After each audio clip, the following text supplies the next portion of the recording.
high anxiety. I deserve levitation powers. And I deserve to become a Minimum. spider. You deserve to become a No spider. one deserves to become a spider. No one. One of Ben and I's favorite books. What is it called? Children. I love it so much. I forgot the name. Children of Time. Children of Time is all about spiders, and it makes you like spiders. I can confidently say that. By the end of the book, you are rooting for the spiders. I think I remember doubt you it. talking about that, and I think that I would still be horrified of said spiders. Ben described the ending of the book as one of the best endings he's ever read, and I have to say, I got to the end, and I call most plots like it's kind of embarrassing how often I can be like, yeah, I know what's going on. Genuinely gagged. The ending like genuinely gagged me. Like in a good way. Like the gay like way, not like the actual it's Not like a spider crawled in his throat kind of way. no, it's like the most elegantly handled twist ending I've ever encountered. And it was like, of fucking course.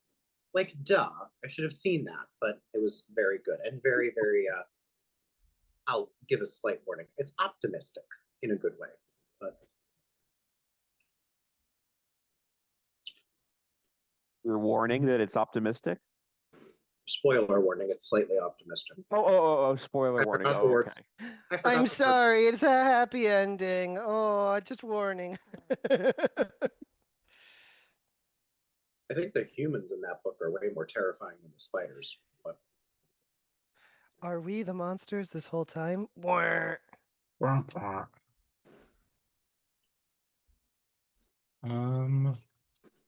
All right, folks. I can't remember how to use Foundry, but frick.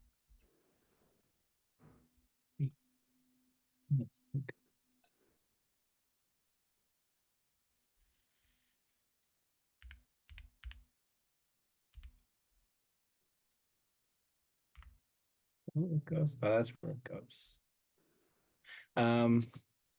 So here we are, session 23, just trucking along, in this spacey world here. What do you want? Stop doing that.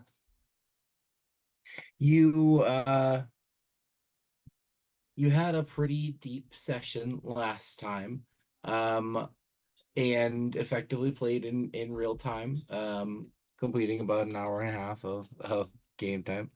And a few things happened. You learned about a crime that you believe took place. You saw a robbery that happened at an antique store. You Elior just couldn't help but go and at least poke around, see if you could learn anything or encourage these people to share. And with a little prodding, you did. You learned that what they believe is the gutter lights came in and have stolen something from them. And if you were willing to help, offer your services of you and your friends, well, they'd at least be willing to talk about what they did and what they're hoping to accomplish. Uh, Sort of calling your friends to a rally, bringing everyone together to start investigating this. Levi, you didn't quite make it. Making it up just about a ring, you started to feel weak. Your body started to go through uh you started to go through some changes. And as you fell unconscious and fell into a sort of different world, conversing with Spike about his lack of nourishment, his lack of energy, trying to find some way to keep this presence with you, keep him alive, no longer really able to sustain itself and you in a fit of strength. Instead, you took Spike within you, allowing him to now perhaps have an effect in your mind. Along with, oh, yes, yeah. The correct terminology is you poured Spike into your eyeball. Actually, the correct terminology is Spec I fucked you. But Yeah. anyway. He had to get in somehow. You guys are The amount of times that I've just randomly this week just said like poured into your eyeball. I can't. It's greater than one. The amount. Traumatized me.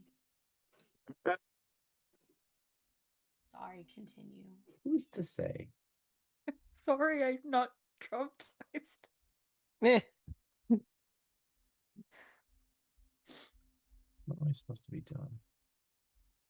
I don't know. I fucked something up in this game.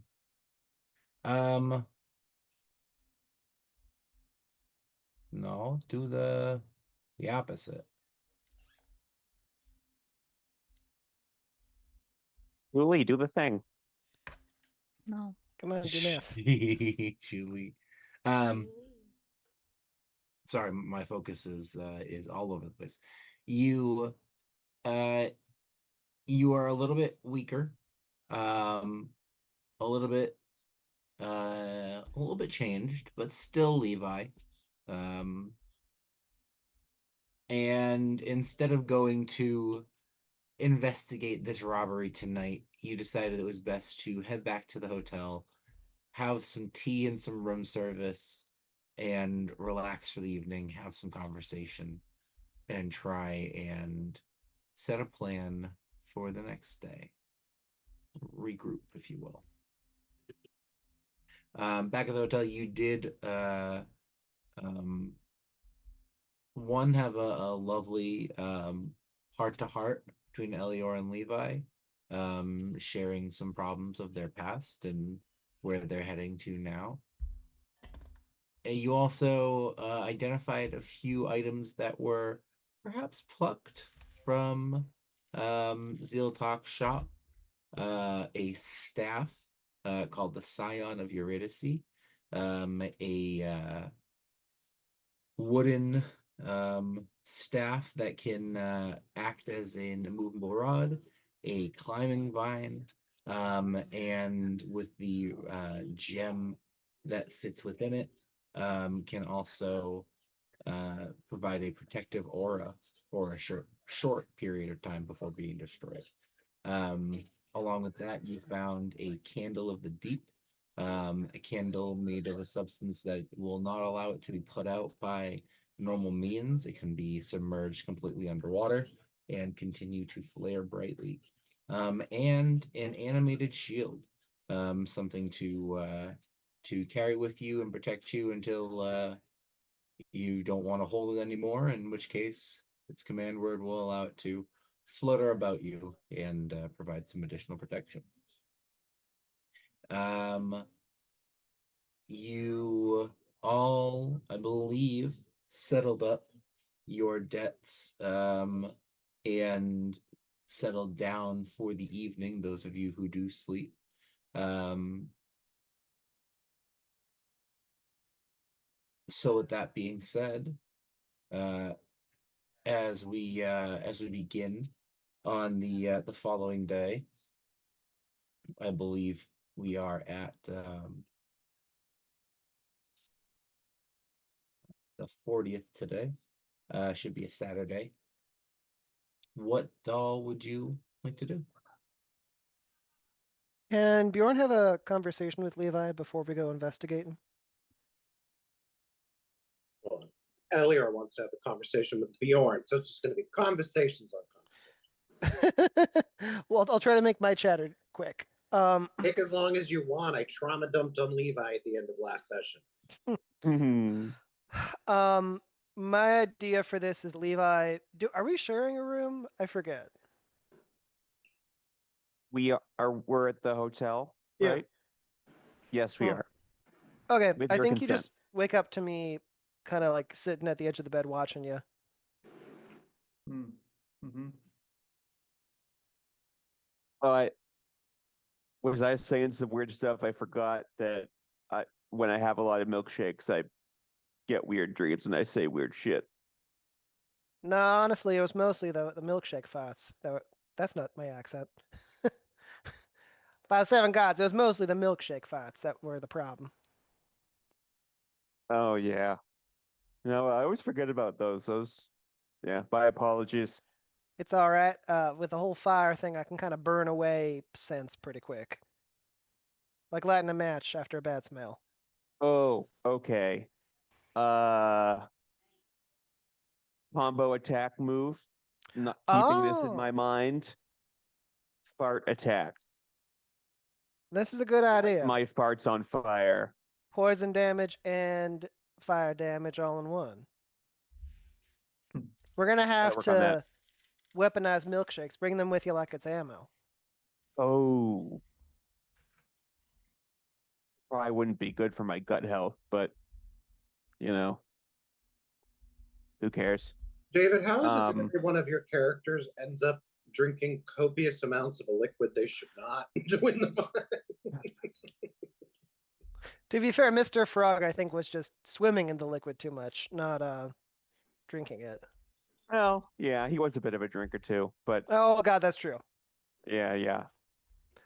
Bjorn will look at Levi for a second and go, I keep expecting that you're gonna turn around and be mad at me. And I'm surprised given everything that hasn't happened yet. This feels too natural. Why would I be mad at you?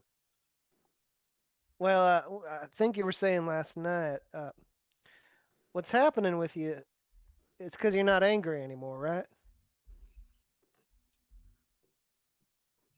I mean, I am, but it's not all the time. It's not enough to sustain Spike, or at least it wasn't till yesterday. I just sometimes wonder if my affections are the problem. This was supposed to just be a casual thing, and now a few weeks in, I wasn't sure if our situation was making things worse, basically, for you. If I was putting you and Spike in danger. Because we were fucking. Well, and hanging out, laughing, having a good time. If I Why just would kept it that to the fucking, maybe it wouldn't have fucked you up.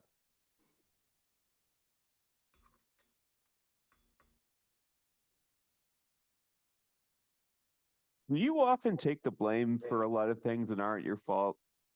If you want to laugh at that. There's a lot of captains that would strongly disagree with you on that. Scattered across the cosmos.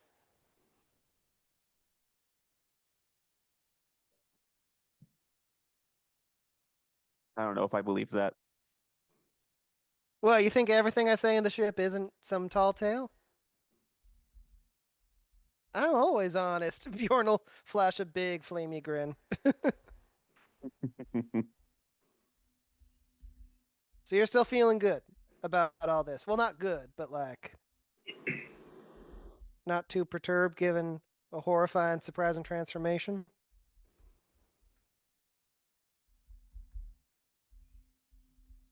Would be some pretty weird relationship to have the only effect on Spike's malnourishment. How do you say that word? Malnourishment? Did I say it right? Yeah, you're good. It sounded weird coming out of my mouth. Um, it's a lot of things. It really isn't about our relationship just as much as it is about my relationship with all of you. All right. Not that I'm fucking everybody on the ship. I actually tried. No one took me up on it. So I apologize, but We're not solo. You're allowed to do whatever you want. I would like to know if you try to fuck the coffin maker, though.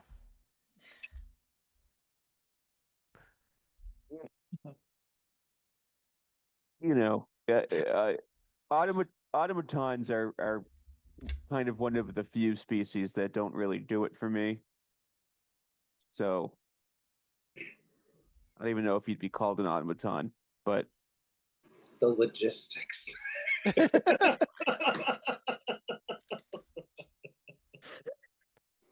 I would say that it might be time to kind of have a conversation about kind of what we want this to be, you know? Right. What are you thinking?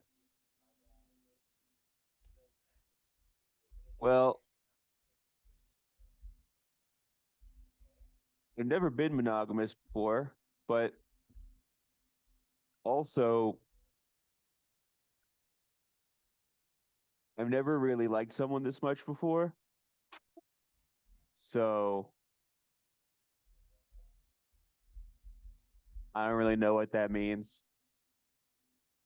Well, some people like each other so much and in such a way that the best way to express it is monogamy. Some people can feel the exact same way and still want to play the field. Some people love a lot of people the same way, and so they have their own little army. I've been on whole crews that are all married to each other. It's a little bit stressful for outsiders, but it means for really, really good morale. What I'm saying is, I'm happy to get more serious about this. If you that means that changes our arrangement, cool. If it doesn't, that's also fine. What do you want? What do you want? Bjorn looks kind of taken aback that someone's even considering his preferences that specifically.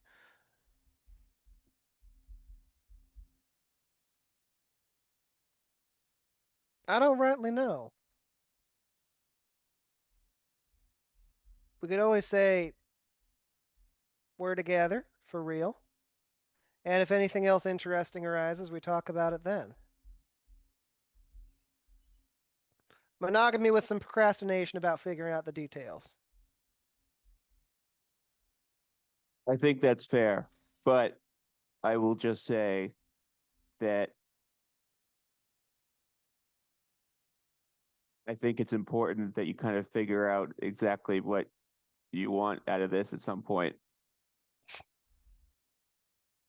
Well, what do you want out of it?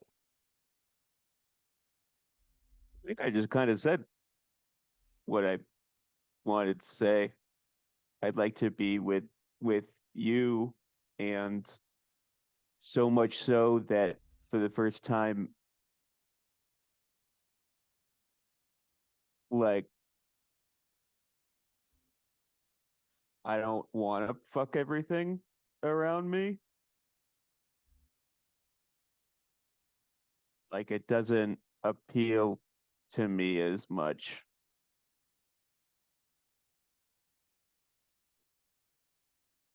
Wait, does that mean that we have an emotional connection as well? It does. I'm so sorry. Oh my God. I don't even know what does that mean? It means, and Bjorn will start walking up closer to the bed, that the sex will be even better. And that'll be his way of getting out of the rest of that conversation. If you all are okay with it, no. I think Elior in the middle of that conversation walks up to the door and doesn't hear, he hears the music that tells him he should not go near. But it's not saxophones, it's something else. And then the saxophones start. So he'll wait until the saxophones have stopped. Yeah. He's not gonna sit there and wait the whole time. He'll come back. Obviously. You're not putting like a glass up to the door like Tenebris is? No. I do not have a glass to the door. Excuse me. I just had my mind link open the entire time. Mhm, I mhm. was gonna say you're a warlock. You have ways. Alright, I'm not opening the door. I haven't. I really have no interest in you guys and your talking. No, that's I'm very totally fair. good. I'd say then maybe cut to No. Bjorn brushing Go his back to teeth bed, please. about a while later. I did have to Yeah, make as one this door joke, opens again, which there's is no that stickers. before I go talk to Bjorn, once Levi is done with whatever he's doing, Elior is just going to knock on the door and ask if he can come in real quick. Yeah. Come on in. No, this is Levi. Real Oh, quick. sorry. I had to make this joke. Oh. Yeah. Come on in, Captain. You'll have to bear with Bjorn. I'm still kind of weak, so we had to do a lot of the work. Oh, don't worry. I know what happened. I just know these things. No, Elior walks up to you with a cup of tea. Ginger chamomile. Very good. Very good for gas. Ooh. How long has it been steeping? Should I wait? I'm still No, new to this. I already made it for you. And I hope it's not presumptuous. It's just I needed earplugs last night. I didn't know the sound could travel that far. Oh. You know, it's kind of a new body, so Oh, at least it's good to know my farts are still powerful. Oh, it's no shame. I drink it all the time. And that's all you need to know. And Elior is going to walk away and leave you with your. I'm happy that Ben got it right away. Maybe later too. But didn't you want to talk to Bjorn? Yes, now I will go talk to Bjorn. Oh, okay. All right. Levi will quickly, with his cup of tea in hand, walk up to Bjorn, give him a quick kiss on the cheek, smack on the ass, and leaves them to their conversation. Yes. Bjorn's brushing his teeth in a towel in the bathroom, and he turns to Levi and says, Elior and says, "There's a 50% chance he thinks the tea is going to help him fart more. So you might want to explain afterwards, just so he's definitely clear."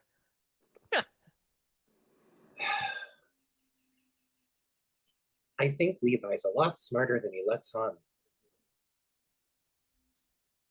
Yeah, that's fair enough. Well, good morning. Good morning. Is now a good time? As good as any. Wonderful. I just realized that we hadn't spoken since we talked about the whole first mate thing.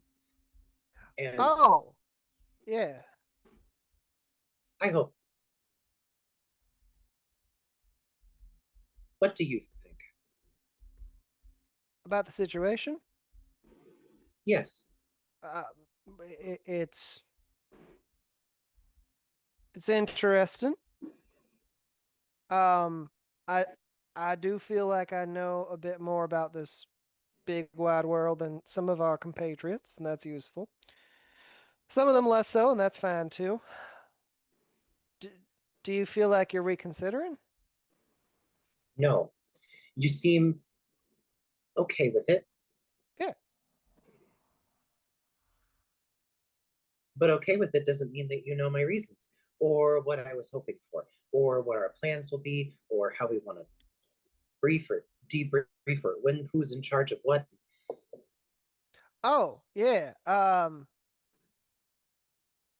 I kind of figured you'd just tell me when you were ready, and meanwhile I just keep doing my usual mischief, but with an air of authority about it.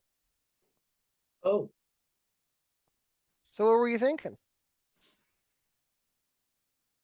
Elior genuinely pauses for like just about enough of an uncomfortable amount of time before he goes, well, I think that when I'm not on the ship, you're in command of the deck.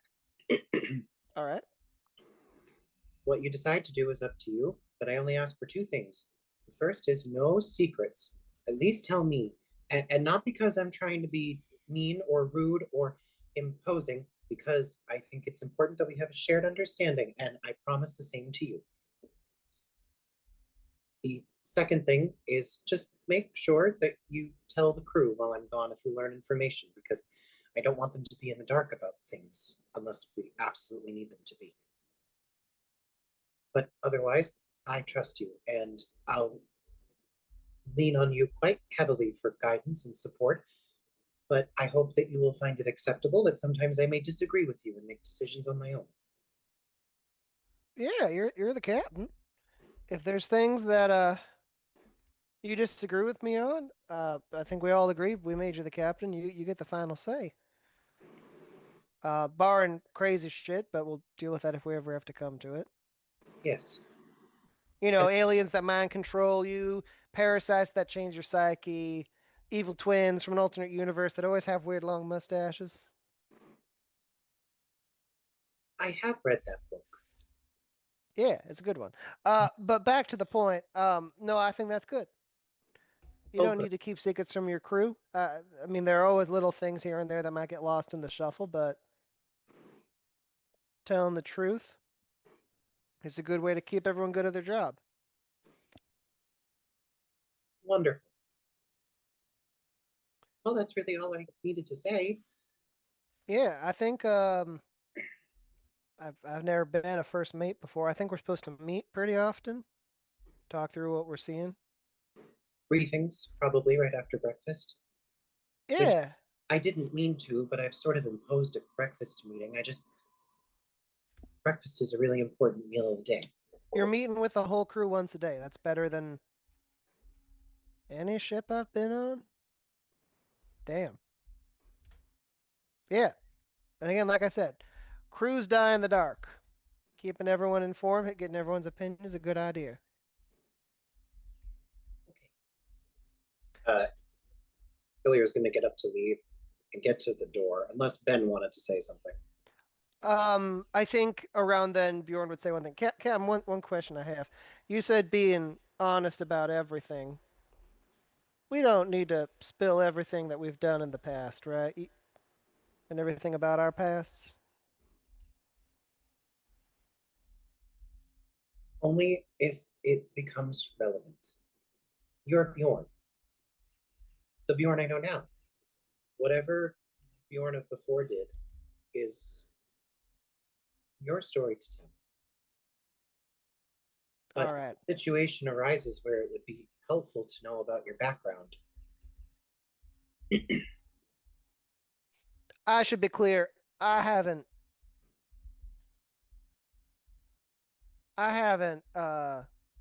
Bjorn will kind of like start playing with one of his little fire daggers without thinking, and then put it out. I haven't done anything I'm too ashamed of when I've been able to. That's good. And if people come looking for me, I have no apologies, and if I have to face whatever they have to say, we'll figure that out when it happens. Bjorn, we are currently on a ship that, as far as the military of what system is Lieutenant Nightshade working out of? Out of the All of is them. the Aether Defense Force, so Okay. the entire galactic military. Gotcha. Bjorn, I have the Aether Defense Force likely looking for us because they think we have property they consider stolen, even though the argument is kind of odd, and a mother who will eventually want to know where I am, and at least one friend we might run into. You're not the only person who has to answer for things you've done or been implicated in the past, and we'll figure that out when the time comes. All right, Captain, I appreciate that. So to summarize, we're gonna meet, we're gonna talk. You're the boss, and I run the show when you're off the ship. Ideally, kind of still following the spirit. Oh, probably goes without saying, but I'd like to keep this crew together as long as we can. People can leave if they want, but I, I think that's in your spirit. Keeping everyone's interests in mind, keeping everyone happy, not letting anyone go unless we have to. That's the only other thought I have. I've learned as a negotiator that one of the best ways to disarm people is to let them know that they do have agency. People think it's a power game, and it's not. Sometimes letting people make their own decisions is the most powerful thing that you can do, and it helps to build trust. So yes, we'll keep them together, but only because they have the choice to leave. How does that sound? Sounds great. Good talk, Captain. I'm gonna put on some pants now. Have you not been wearing pants this entire time? Like I said, I'm in a towel.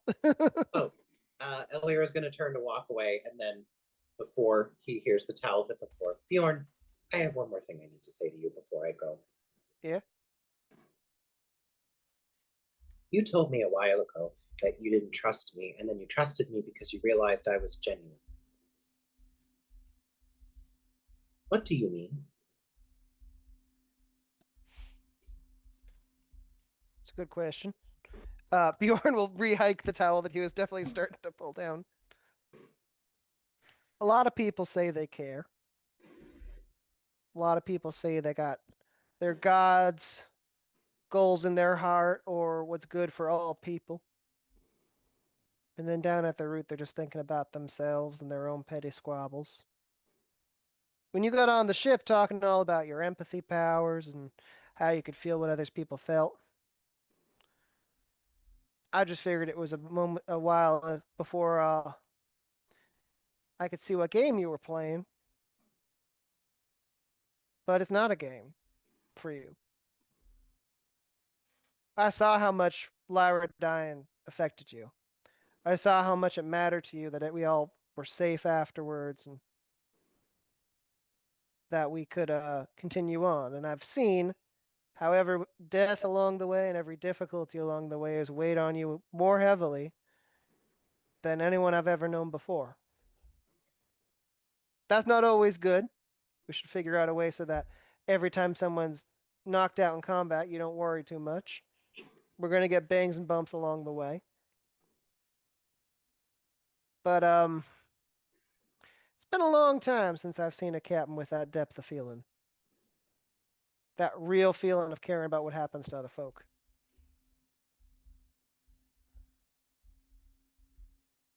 I appreciate that, Bjorn. Thank you. Anytime, Captain. All right, I'm going to drop Trout, so you should probably skedaddle. Oh, okay. That will be about when Elior leaves.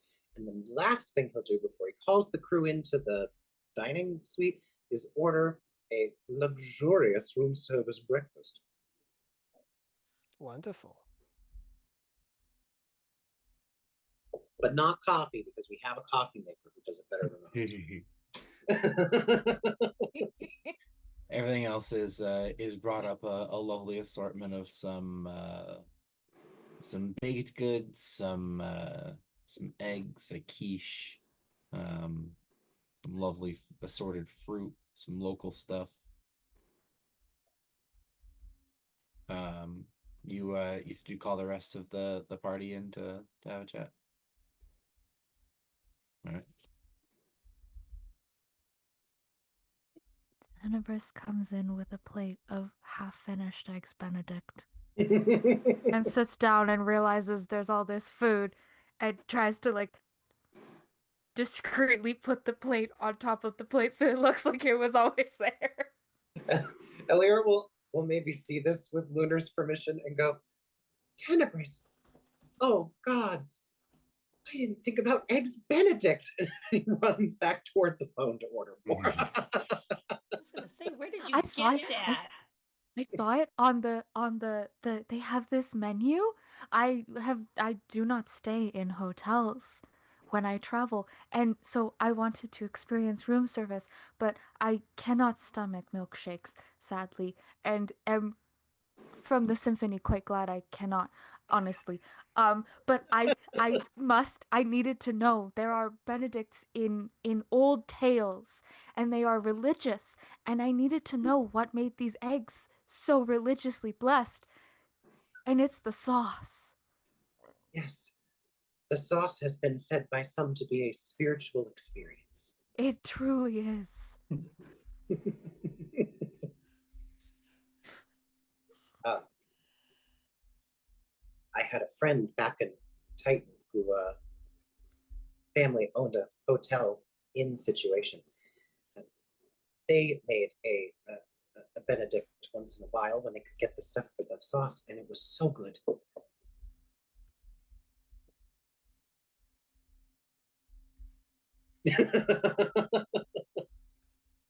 Does the crew gather otherwise? Cap, this ginger crocodile tea is really good. Isn't it delicious? And it really helps to settle your stomach. Elior emphasizes those two last words really carefully.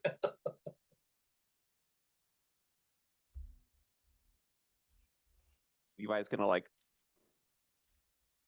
grab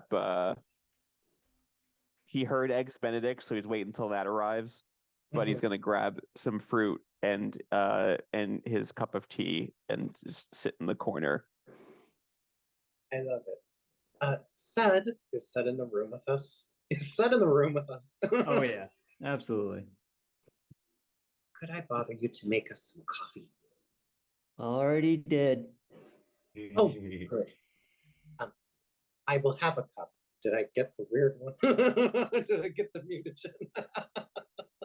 I will roll to see. What do you roll to check, Sean? I'm just curious. I roll a d6 to see whose coffee gets poisoned. Gotcha. Nice. Enhanced, not poison. Enhanced, yeah. got You did poisoned not. It last was a normal cup of coffee. Oh, so good.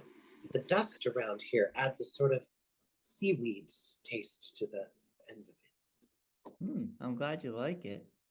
Salty coffee. That's a fair point. I hadn't considered that. I know a guy who does that. IRL? Yeah, I'm not saying he's a sane person, but he does do it. We went on vacation with a real coffee aficionado, and at the very end, he ordered a half lemonade, half coffee, and I nearly screamed. Oh my lord. What? Like iced on coffee or like God's hot coffee? hell? Iced coffee. Yeah. I don't. He was actually- like, he claimed it was like a coffee Arnold Palmer, and I did No, not no, believe no, no, no, no. No. Refused. refused. Ultimate acid reflux. Truly, the He's still in Tums- his 20s. He can still Oh, live he that doesn't dream. know. Oh, He doesn't know. To be fuck young him then. must be fucking nice. I remember a time when I didn't need the industrial pack of Tums in my house. Oh my god. Once everybody has gathered and we have eggs Benedict, and we're able to sit down. Right. We have a lot on our plate today. And I'm not just talking about breakfast. Levi, how are you feeling? You'll see Levi is eating voraciously, and but you will also see that he is still in his old clothes that are now incredibly baggy on him. Oh goodness. Oh, Shocking episode. I'm feeling okay. But I think I might need. Hang on. I think I might need a new set of clothes. Well, fortunately, we know a merchant who might be able to get you some new clothes and answer for whatever the heck happened last night. We need to talk to Zealtok. If for no other reason, then she's our way out of here. And we do have leads on the gutter lights, but I would understand if that mystery seems a little too deep for us right now.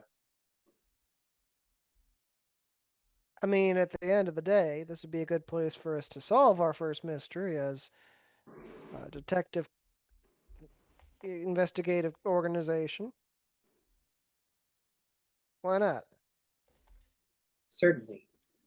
I only worry because the more we meddle, the more we become known. And the more known we become, the bigger the problem. This planet likes to keep a low profile. But Oh, sorry. Go ahead. But other people don't have the luxury to leave, and we do. I figure if we were above the ocean, there'd be more problems. But I mean, they had the goddamn Goblin Festival yesterday. I think down here you're allowed to be a bit louder. Fair point. So we talk with Zeal, and then we Zeal-talk, and then we figure out what's going on with the gutter lights. Does anybody have any questions, comments, concerns, or suggestions? Yeah. When are we can you meeting with the antique repeat people? all of that? Oh, can I repeat all of No, that? I'm totally kidding. But what? Why do we have to go see Zeal-talk again? She was not very nice to us the other day, Sud. I understand her reasons, and I don't think she meant any harm, but the impact of what she did trying to test us with monsters that, as far as I'm aware, are very dangerous. That's Piece true. of shit. Yeah, so I'm why very would we want to cute. go back and talk to her? She seems like a not very nice octopus. Because she owes us a favor. But I don't trust her, so I don't trust the favor. That's It why. is Oh, go ahead. also our way out. I'm sure there's other ways out. I could build us a fucking way out. That is true. Here's what I know. I produced the little ink bottle. That's what it was, right? The little ink bottle that she gave me, Pat. Or was it a different substance? Yeah. What I know is that Zealtok gave us this and implied that there are many more of her family out in the galaxy. And the last thing I think we need is an entire ring of related octopi across the entire galaxy, blocking us from trading or making our lives more miserable. I don't need much, but it would be worth at least letting her know our feelings and making sure nothing like that happens again. I also imagine at this point, we may even expect her to fuck us over, so we're in a better position now. And we have an empath. That's the scary part, Levi. We had one Normally, before I was able to read her, she only got difficult when we were negotiating. But during that entire test, I couldn't tell what she was feeling. I don't know if it's just that she's very savvy at blocking off her emotions or if it's something with me, but she's formidable. Well, now you have practice, and if that doesn't work, we'll just find another way to get what we want out of her. Sounds dangerous. Might be. You in, little And- buddy? Just nervous. Yeah. Me too. You should try drinking tea. Sud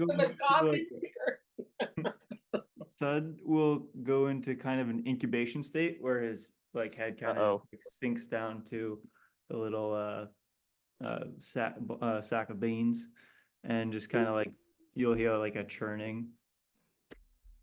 That's it. Oh, I said something bad. He does make the coffee, Levi, which is sort of the mortal enemy of tea. Or the opposite. Elior will turn to Click, but I don't want to disregard your feelings, Click. I also am afraid of her, and maybe I'm just trying to do too much.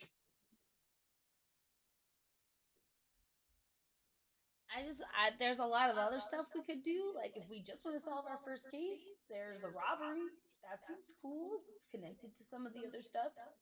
I do agree that her connections are pretty fun, though. I don't know. I think The only thing. Go ahead. Oh, go ahead, Ryan. No, go ahead. The only thing that I would say is that In my experience, we are usually more effective getting a favor out of someone when we know what we want, instead of going to her and say, you owe us a favor, and we're not sure what that is yet. We may need a favor figuring this case out. So it might be good to have that in our back pocket. Also, the fact that we don't trust her might be even more reason that we don't go to her right away. Well, what if the favor is maybe she can do some document changing and say that the ethereal arc isn't the ethereal arc, but it's some other ship? That's I not a bad wonder idea. if she could help us with our current legal issues. Or maybe she hates the gutter lats too. So fixing them will get us a number of friends. Not just the people at the antique store, but it'll get us in Zeal-talks good graces as well. Out of character, Ryan remembers us talking about getting her to help us get more defenses for our ship. That's the last I Ew. remember. Okay. She could also, turns to Levi, help us to reinforce our ship.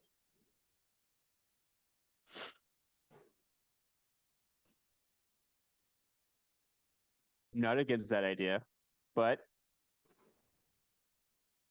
only Click and I touch the weapons. Levi, Click, I would absolutely could not imagine any other situation. Okay, if she touches the weapons, I'm going to kill her. She might have to hand them to you, but yes, I understand. Okay. I could get How behind does- this. I could get behind this. I forgot about the guns. Yes, the guns are very important. All right. Proposed plan of action. We visit Zealtok this morning, try to make sure that we're on smooth ground, ensure we have a way home, and then make our way over to the antique store. Does anybody have any objections? Not an objection, but I don't quite know, like, this coat I've had pretty much my whole entire life, so I don't really like know what my style is. So I might need some help. Do we have a shopping montage? Shopping episode! You see Elior think for a minute, and he goes, Levi, can I come closer? Yeah, sure. Do not ruin the shopping episode. Tenebris stands up at this. No, I wouldn't dream of it, Ten. Sits back down.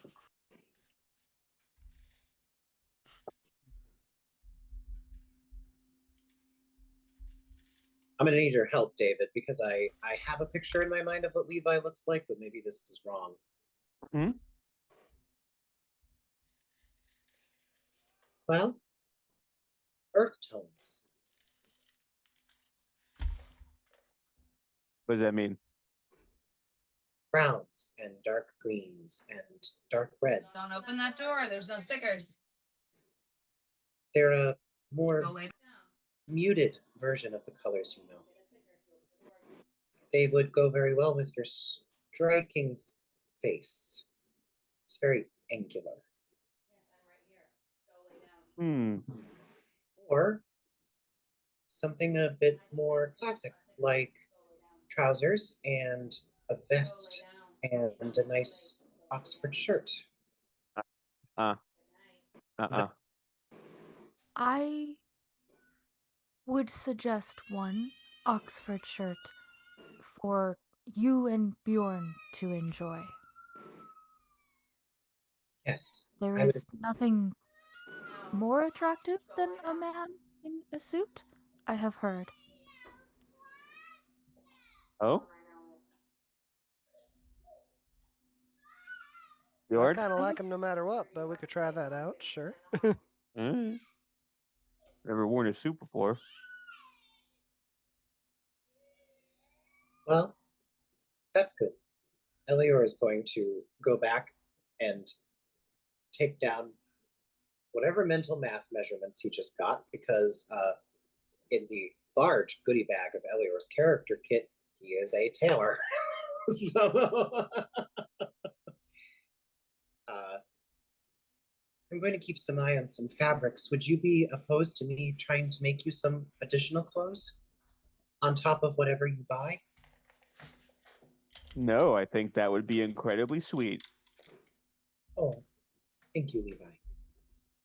But yes, we should get you some clothes. And if that naturally comes up during our journey, I have no problem with a montage, he says to Tenebris.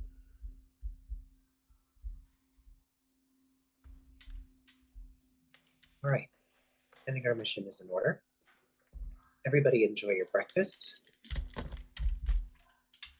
And let me know when you're ready.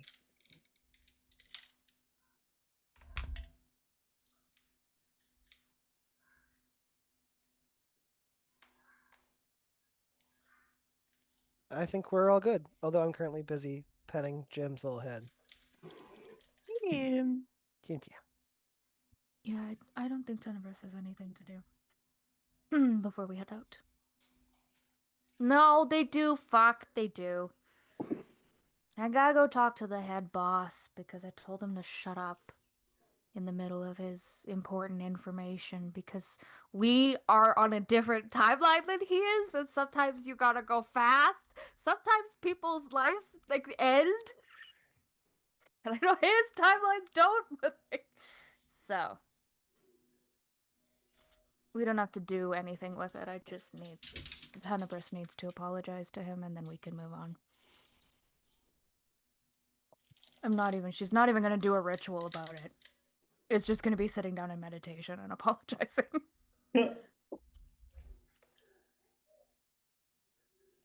And then we can head out. Pat, you are muted. It helps to not be, to make noise. I imagine there's some mildly annoyed silence that meets your apology, but it seems accepted nonetheless.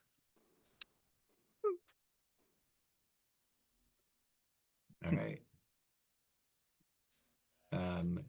You're all heading for a... Are you heading for a shopping spree first? Or are you heading to Zeal-talks? And then what is the exact itinerary for what you're choosing to do? Zealtok is the most time sensitive because she's supposed to leave this morning, so I think we start with her. And then we do a shopping montage, and then we investigate Moida. Or, theft, whatever it is. Does that sound okay with everybody? Mm-hmm. Is that her? Yeah, give me just a second. Yeah. Can we Yeah. take a I'm all 3-minute done. break so I can go talk to the kiddo? Mama's all done. Yeah. That's a good time for me to get up and get my yarn. So I'm gonna pack a bowl. Oh, I love that. Go. Yeah, me too. Fuck That's that. a really good idea.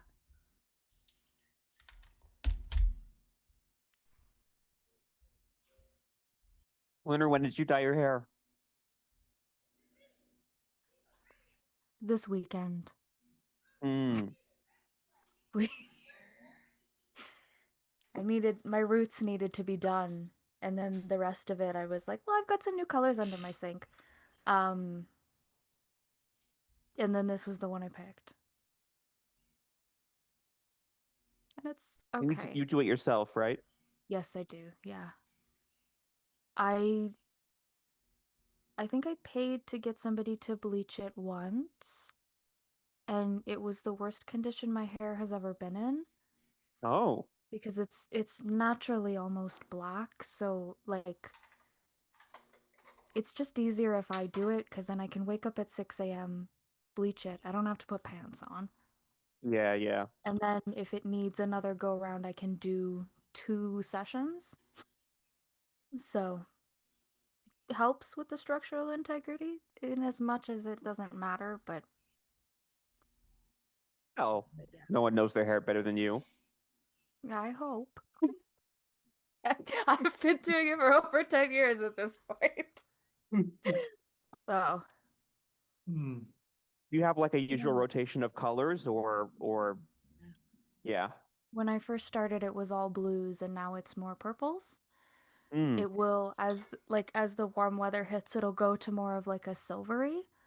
mm, But I tend to do darker colors in the winter because it looks better. yeah, Question. yeah. Fits the ambiance. Yeah, Very but cool. I enjoy it. It's like a self-care. I know a lot of people go Yeah. get it done and they enjoy like the pampering. I have never learned to enjoy being pampered. Yeah, I think it'd be. I don't enjoy being pampered either. But I do know people who do get it done, and the common thread is like, I have my person, Yes. and I think that is probably part of it. That would be the other thing too. There was no people when I started. Yeah. Like I could go get it bleached, but I would have to take the color into the salon. And when I started, you needed a professional license to get anything other than Manic Panic. And I was like, Oh, I'm a makeup artist, but I don't have a fucking hair license. yeah. So I That's can't, weird. like, yeah. It just Huh. wasn't, it's, Calgary is so ass backwardsly conservative, um, that it doesn't shock me. There's no Yeah. point in carrying stuff you're never gonna sell.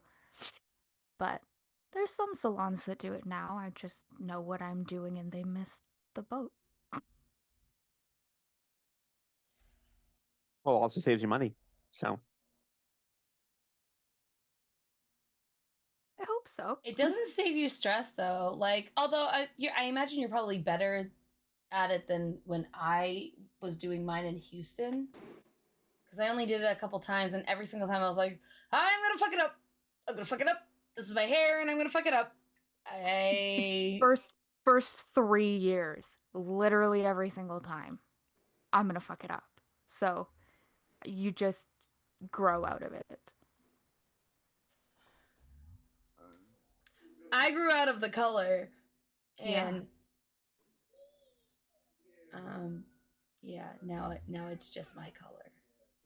Now I just do that. I like just, your color, Christina. yeah, it's a nice color though. Thanks. I'm getting a haircut on Saturday. I haven't gotten a haircut Ooh. in a year and a half. My goodness. That is not an exaggeration. That is actual real life fact. I'm so excited. You're excited? Good. I was going to ask. Sean, congratulations on all the things happening. I know, Yeah. really. Yeah. Thank you. Well, we'll see. I mean, hopefully I get a job from it all, but I can't imagine My you fingers not. are crossed for you. thank you. Oh, I appreciate that. It doesn't mean Yeah, anything. who's it? but- Who's it with? What's the position?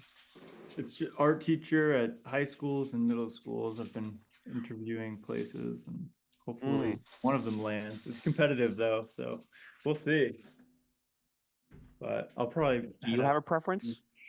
high school. I love teaching high school art. It's so fun.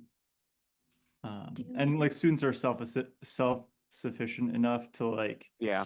I can go around and paint too and like just have a good time. And I don't know, I think high school, there's a lot of pressure on kids. And so to provide a space in which you can release that in a, like take risks in a safe space, you know, I think it's pretty important and special. So we'll see. I feel like you just hugged my heart a little. Yeah, like a little. well, You it's the hugged dream. Tiny It Lunar's makes heart. it feel good. Yeah. I'm in crippling debt, but it's gonna make me feel good. So it's gonna help kids. I did art all through school, and we have Art 35 here, which is a college level class you can do in high school. I hope if you get to a high school, they have that. Yeah. Because I think you would be such a good fit as a teacher, but I think that sort of transition to a college level course Yeah. would be so excellent for your kids because college was nothing like high school.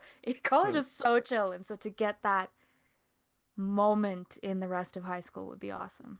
Definitely. I'm teaching pre-college right now at Maine College of Art, and teaching drawing, painting, and watercolor. It's been pretty fun. I like that age too. Just I don't know, building portfolios and stuff. But yeah, have a good night. I'll probably head out now because I gotta finish up my another job application. But good to see you guys. Best of luck, Good to friend. see you. Hell yeah, Bye. Sean. You. Oh, who got the Yeah. mutagen? Oh, it was you. Fuck Actually. yeah! I was hoping it was me. That's why I asked. Thank you. No, thank you for reminding me. It was a weird one though. Let's see. Yes, I love the weird ones. Is your voice gonna get deep again? Is your voice Oh. still deep? No, it's I not. It should was only add for an side hour. effects. None of the, oh, they have like a little bit of side effects, but I should add like more. Let's see. I forgot about that. Hi guys. Okay. Oh, it's interesting. It's called percipient. You have advantage on wisdom checks. However, you have disadvantage on charisma checks. So hopefully Zeal-talk doesn't banish you. We have a bard. It's fine. Charisma, not good Yeah. anyway. Oh boy, so it's even worse. Yeah, it's a weird one. So yeah, advantage on wisdom checks and disadvantage on charisma checks. Good luck. Thank you. Bye. Bye, Sean. Bye. See you guys. I took Yeah. so many art classes my senior year of high school because I was so stressed out about everything. Like that, like warmed my heart a little bit. That was nice. I Mhm. found Yeah. I found my You need it. portfolio last night. Kids are looking taking, like, through 8 and was classes I at a still have time. mine too from when I did art major in high school. I didn't realize I had it. I was like, Fare thee well. It's not good. "Ah." It's Bye, not Sean. good. I just cried. It was weird. She's like a I don't I'm not we're two different people now. It's bizarre. We still wear Converse, but that's about it. We don't even still wear Converse. What are you doing with your life? I'm wearing the steel-toed boots and the Oh, punk gear now. that's fair. Yeah. I never elevated to that level. Anyway, Anyways, continuing. We're just pre-fashion montaging. We're pre-gaming. we're getting into it. I have a butterfly sticker on my shirt, so I never went fashion montaging, so I have no fucking idea what this could look like. I'm so excited. I have kind of fantasized about going to Blackcraft and just getting a bunch of goth stuff. Just to fully blend in with the region. Anyway, And why would you not? it's expensive. Expensive, too expensive. it is very Good expensive. point. Those booty shorts that say center on the butt cost like $40. It's unbelievable. I Yeah. That's why you really got to get yourself a cricket and just start making your own booty shorts that say whatever you want on the butt. But then I love that you know it's a cricket. I've so found my Oh. people. His sister has one. I've so found my He's people. everything. Why did I think it was a good idea to start a project that has black yarn as the first color? Why? That's okay. I'll make it. We're masochists. I'm working on my white project right now. I wanted to ask what you were working on, Winner, because I saw it and it was gorgeous. Oh, it's the same. It's just my shirt still. It's just It's so just your shirt. It's Yeah, beautiful though. I'm on- So this is 2 done. This is almost. And once I finish that, I can try it on and see, do we need more length? What are we doing with sleeves? Yeah. Does it look like a shirt? You know, Good question. The important stuff. the important questions that I'm not addressing until then because I've put so much work into it. I can't go back now.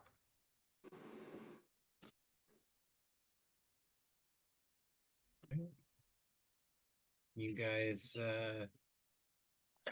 sorry, Aurora started getting a little upset just as I think we were clarifying. You guys are heading to Zeal-talks first to make sure that there's no time sensitive issues. I Yes. have it as yes. Xerox, but yeah. Xerox. Good. Good. You head to Knickknacks Beneath, and you find Zealtok. She's probably, let's see how big graphic card. Yeah. She's part of the map. Oh, it doesn't matter. She is behind the counter. She is fixing some of the potions that were in the cauldrons that got lightly affected by the damage. Seems to be by herself at this early hour. There's some interesting scents kind of going through the shop. And she'll notice you come in. She'll go, oh, welcome back, folks. Good to see you all. You looking to head back up land side already, or just checking in? This is not a read on you, Pat, but she's had like 3 different accents now, and I love that about her. I feel like she contains multitudes. What am I feeling from her?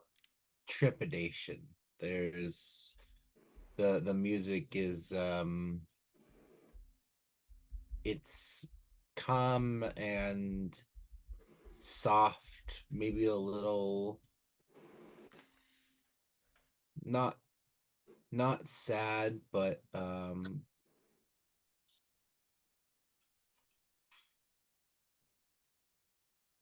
she's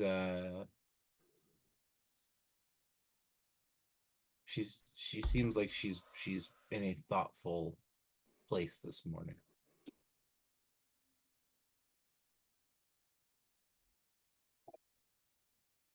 I think Elior is going to say to her,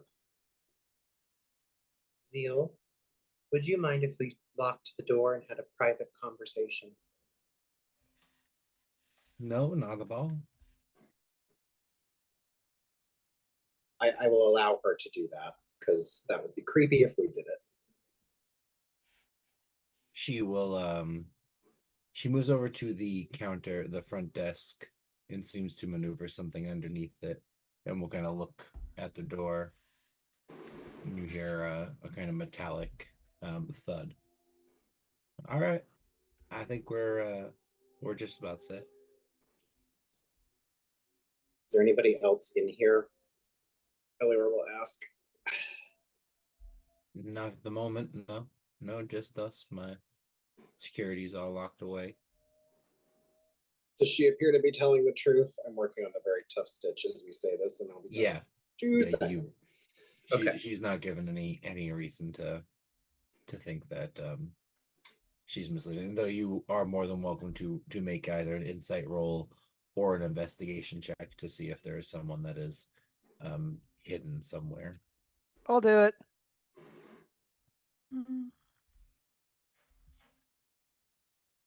That's not too good. That's a 9. With a 9, there's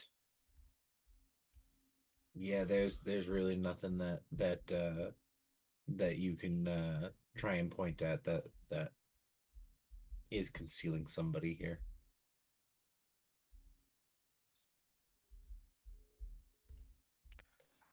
Captain, the whole place checks out. Elior is going to walk up to Zealtok and say, do you like tea?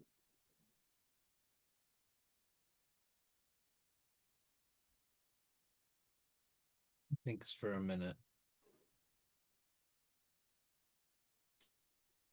I will be honest.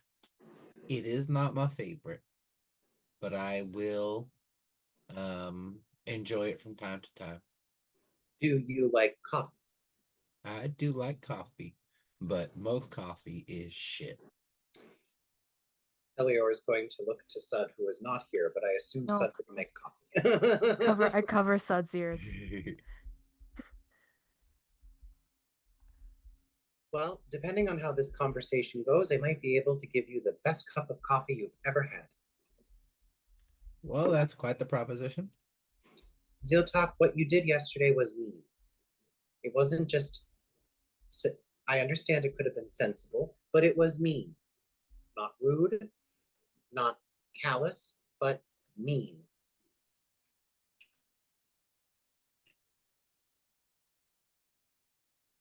I like to think that happens in game. There's just Listen, like a big black sort of cloud appears and then it compresses and you hear a bless you from Tenebris. Sorry, I was investigating over. You got a dust over here, Zeal. I Like can't. scream slightly involuntarily because she's trying so hard not to say anything because of this disadvantage on all charisma checks. You're wise enough to know not to talk.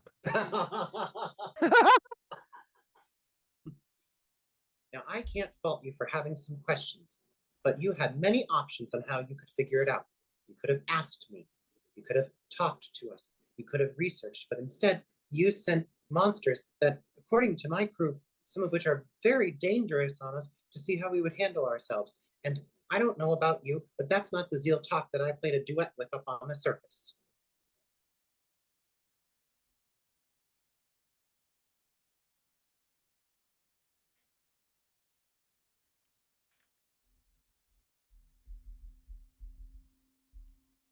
She'll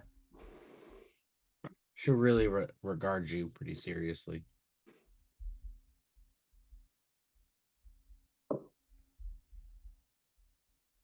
Well, I do think all of that is fair to say.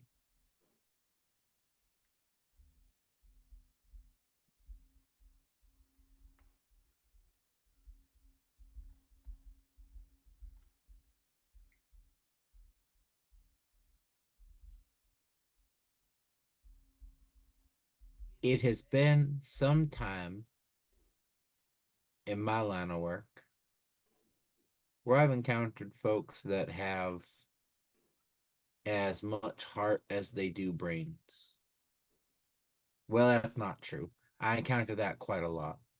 Most of those folks don't have any either for shit.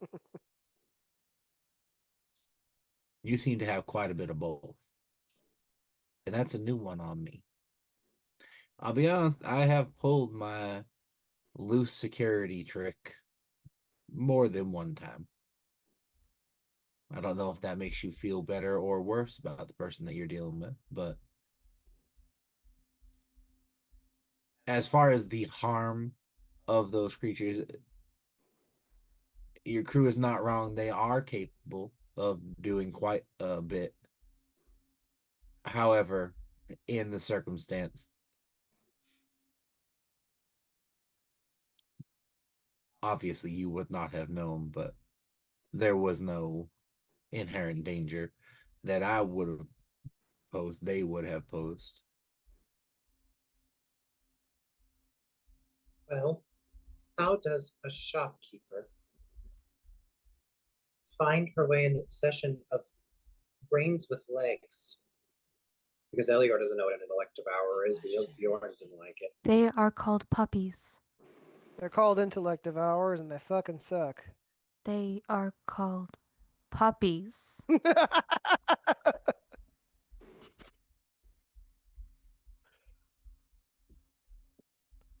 I believe a more accurate description in that circumstance would be how would the for lack of a better term, master of two intellect devourers come into ownership of an item shop such as I have.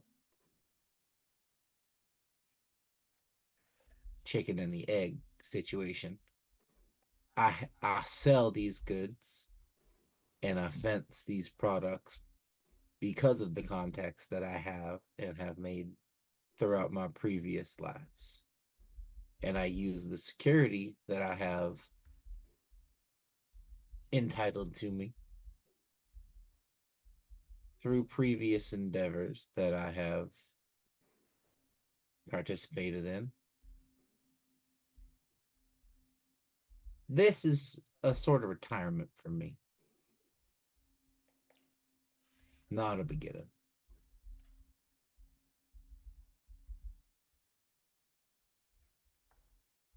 Hilliard's going to look to Bjorn. Yeah. Pat, Bjorn maybe had the incorrect assumption that like intellect devours either. No, I'm the one doing a tough stitch. Um, with illithids or are typically like in the same ecosystem. Is that a correct assumption to be running with? I think that it's fair that um that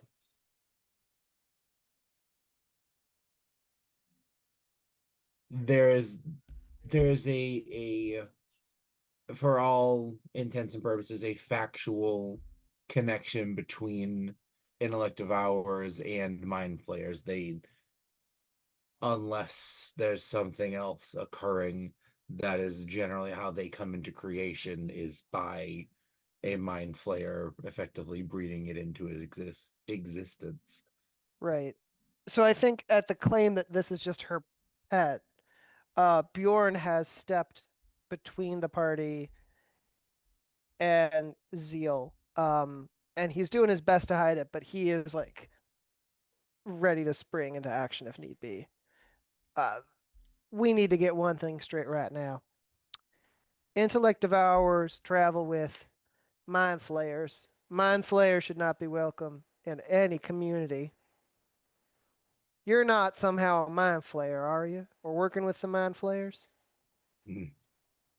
Can I insight check her on her answer Can that I she also? Yeah, me too. Yeah, go Why ahead. do you want to do that? Go ahead. I like this.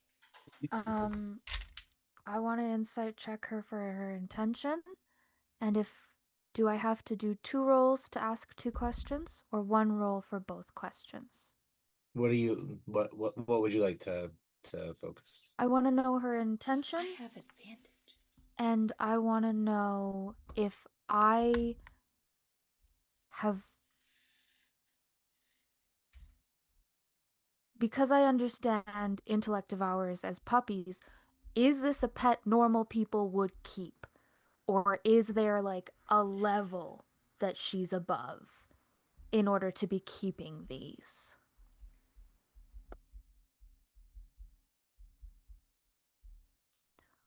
Here. 11. I know very little. Hilliard doesn't know. He got a 6.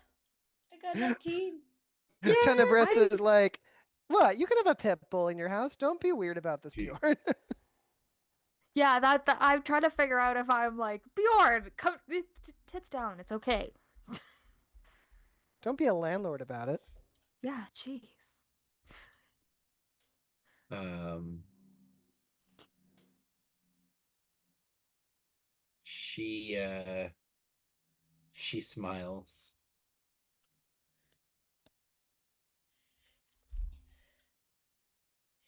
You are, bless you. You are sharp. And you are not wrong. They are a festering wound upon any society that is unfortunate enough to have them in their midst. Do you know what can occur? No.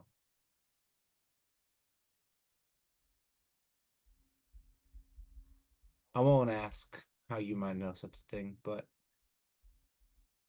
an intellect devourer is not some abomination pulled from the ether.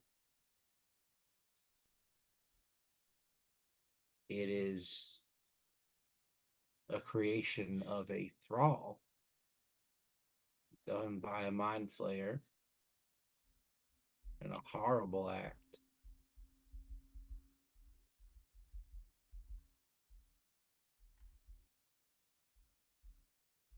I once had 4 that I suppose you would say were under my control.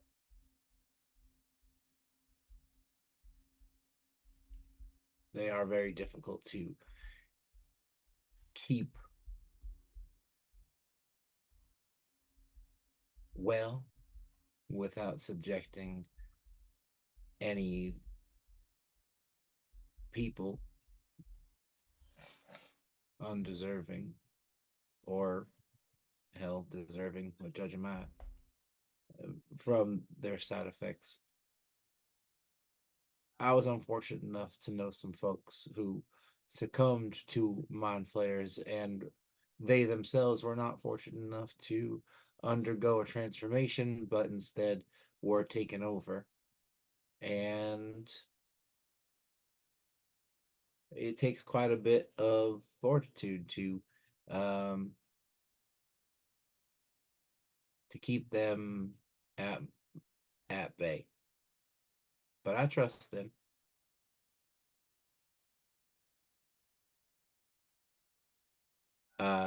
Those of you that made your checks, Tenebris, her intention, she seems like she really wants to be straight with you all.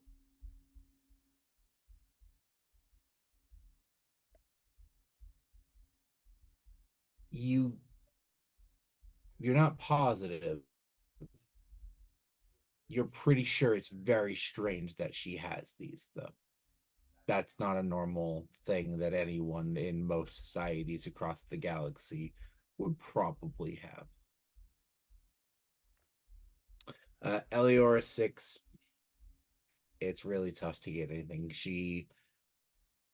To be honest, she seems very genuine to you in this moment. Even her emotions seem, you're getting the closest to some real sorrow you felt in Zealtok as she kind of tiptoes around the exact details of how these intellect devourers came into her possession. Click.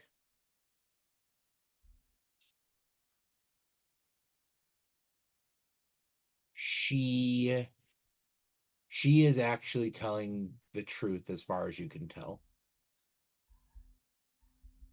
But The she only didn't say bit if she was a mind flayer or not. She deflected the question. that is more me forgetting that was part of the question. She can, if she is pressed on that, she can answer that. She is she when she said she had more previously, she kind of tiptoed around exactly what could have happened there and how it was difficult to keep control.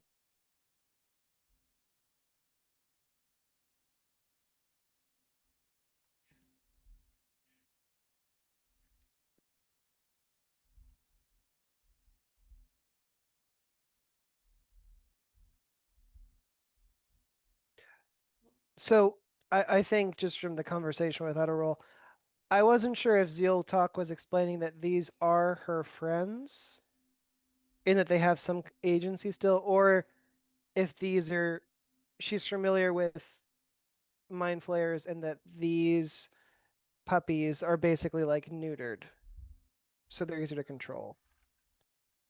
Yeah, what does difficult to keep mean? Um, And it's I'll okay say if the answer is we're not supposed to understand from what she said which of those is the case. I'll say it's at least the first part. It sounds like the story that she's pushing that seems at least sound is however elective hours get created, Mhm. they were once people that she knew, and whether she believes that there is anything still there in this just walking brain abomination, it once belonged to someone that she knew, is what she is claiming. um she does make it sound like it is difficult to control them, but she does definitely imply that she has control over these devourers.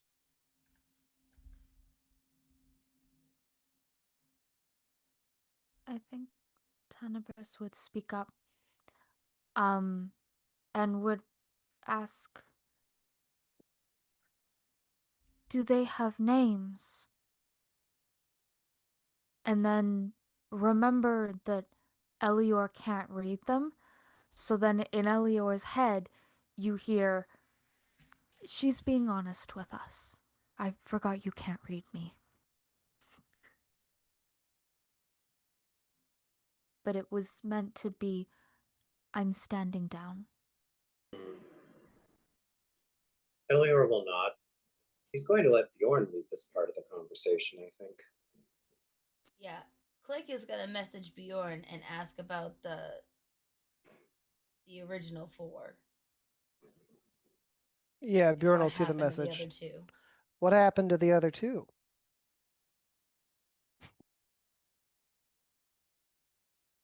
Um, she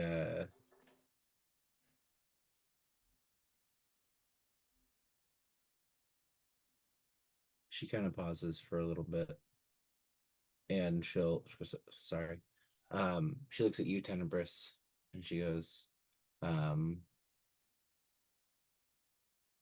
Ambrose and Killian are the ones that are with us still. Ambrose and who now? Killian. Killian. Are well trained.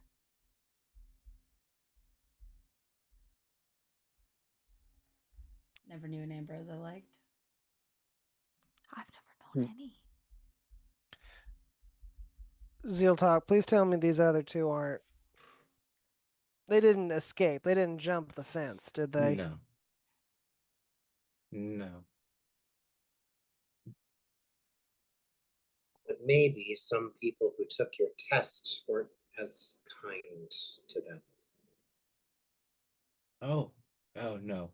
No, not even anything uh, almost the opposite. Ambrose, Killian, I don't think they're anything like they were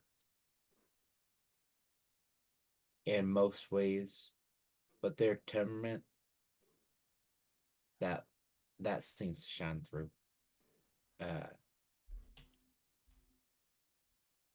Neve, Colleen, they were always too hot. It took maybe a year. They never did anything really, but I could tell they took a little too long. They were far too dangerous to pretend like I could control them. So they're gone.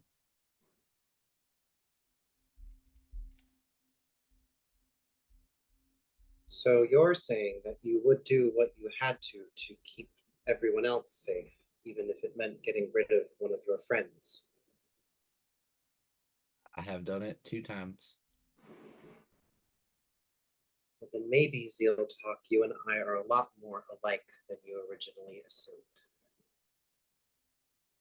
It seems like a lot of your friends turn into little puppies. That's concerning, considering we're considering becoming your friends.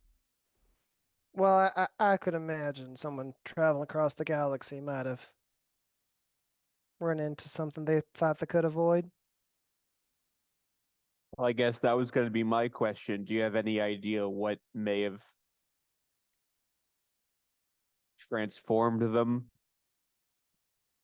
Fucking mind flayer, that's what. Yeah, a mind flayer. Not the full colony, it seems, but a cohort that was making their way through. Well, they were trying to find Solstice Point. They did.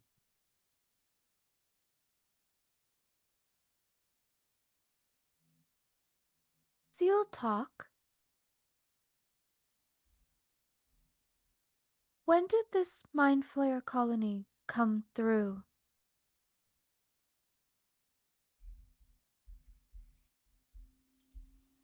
I will say they were abolished just about 5 years ago.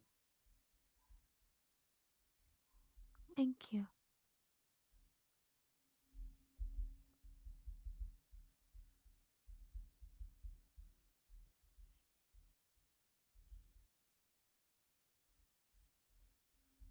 So you don't have any direct connections to mind flayers. My direct connection to mind flayers is wanting to kill any I see on site because of what they did to my friends. Well, that's right and fair. Zealtok, I gotta say, from one victim of mind flayers to another, I don't think it's the best idea to have Ambrose and what was the other one? Lillian. Cillian. Killian here, and if it was up to me, I'd encourage you to give them their piece now. But I understand a bit of what you're going through now. And if you've been able to manage them so far, then I think in the way of people doing a trade, I can acknowledge some difference here, even if I strongly disagree with it. But Captain, it's up to you how comfortable you feel as well.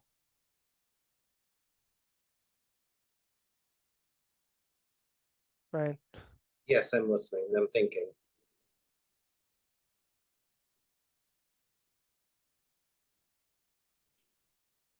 Those were the most dangerous monsters in your security pouch, as far as I could tell. And from what you're saying, monster isn't even really the right word for it. But I trust that you would take care of them and that you're not connected to larger issues.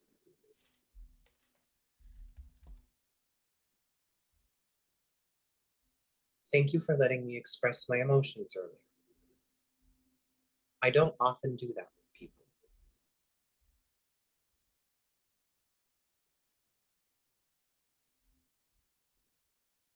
Can we agree to start over?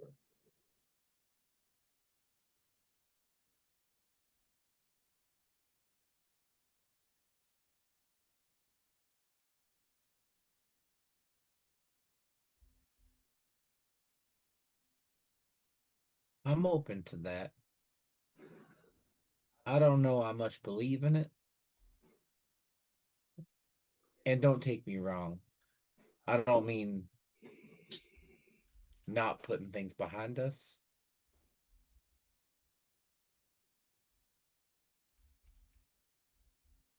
But I don't think starting over is ever a real thing.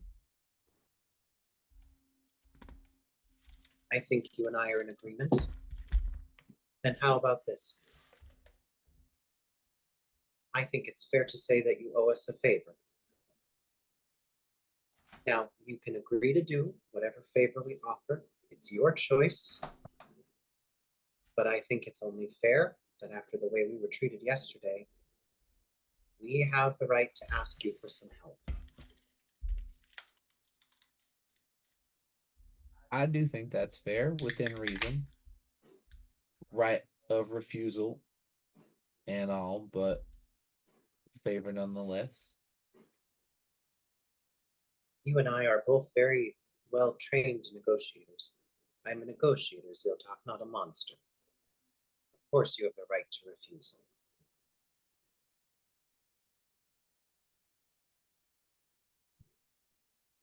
I think I asked this before.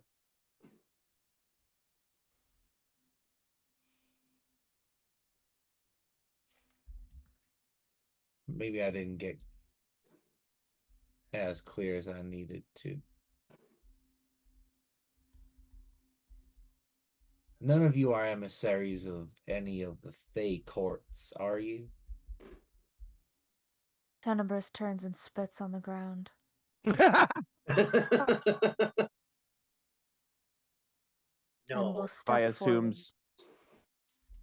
Oh, go ahead. I was gonna say Levi was half listening to this whole thing, but thought that that was like like a ritualistic agreement thing, so he also spits on the floor. Oh, what? You have this weird, it's sort of glitchy at like the top of your vision. You can't, it's like a black splotch you can't quite see, but Spike understands it. It says the void will remember that. I absolutely can see now that Spike is in your head that you get a sort of like HUD effectively, okay, like sometimes of like, hang on, Spike's gonna start analyzing some stuff, and yeah, you get like a little inky like the void will remember. Did All right. tenants want to say anything, by the way? Because you said that they stepped forward. They do, and they will say, "You are in the presence of the void." But no, we would not associate with that kind in that way.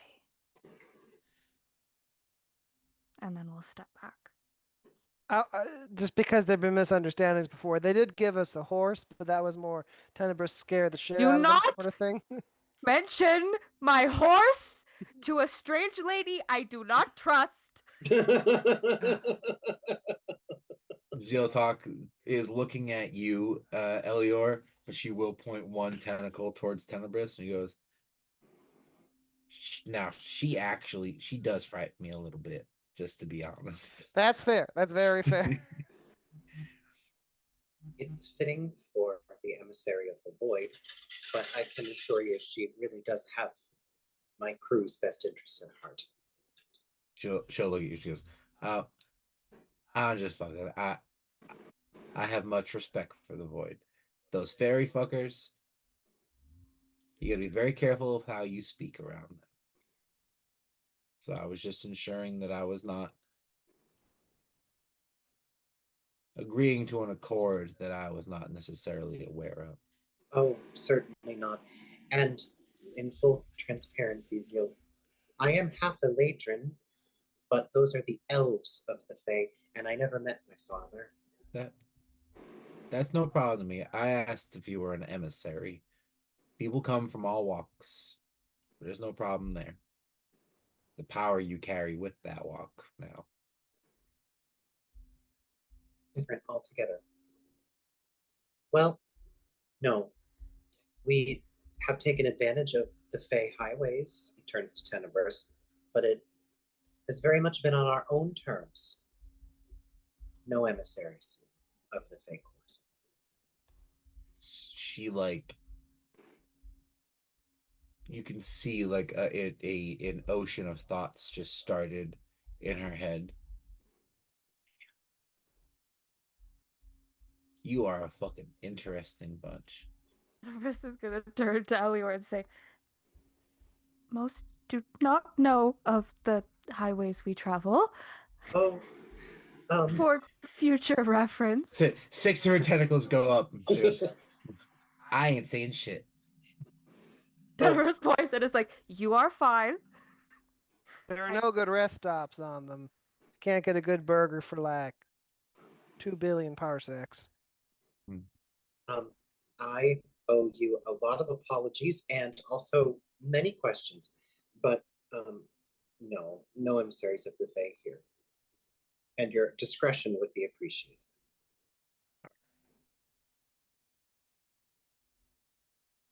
Well, if I'm being honest, most of what I was checking you out for, well, half was to see if you were the true murderous bunch that a few networks are mumbling about. But well, I didn't come into all this by sitting behind a shop, Christina, or Click. Which networks are we on right now? CBS, TNT. Click is USA very, characters welcome. very rapidly typing into her little fucking thing. The Disney Channel. Disney Channel.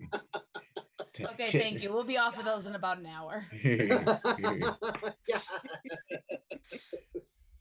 Yeah.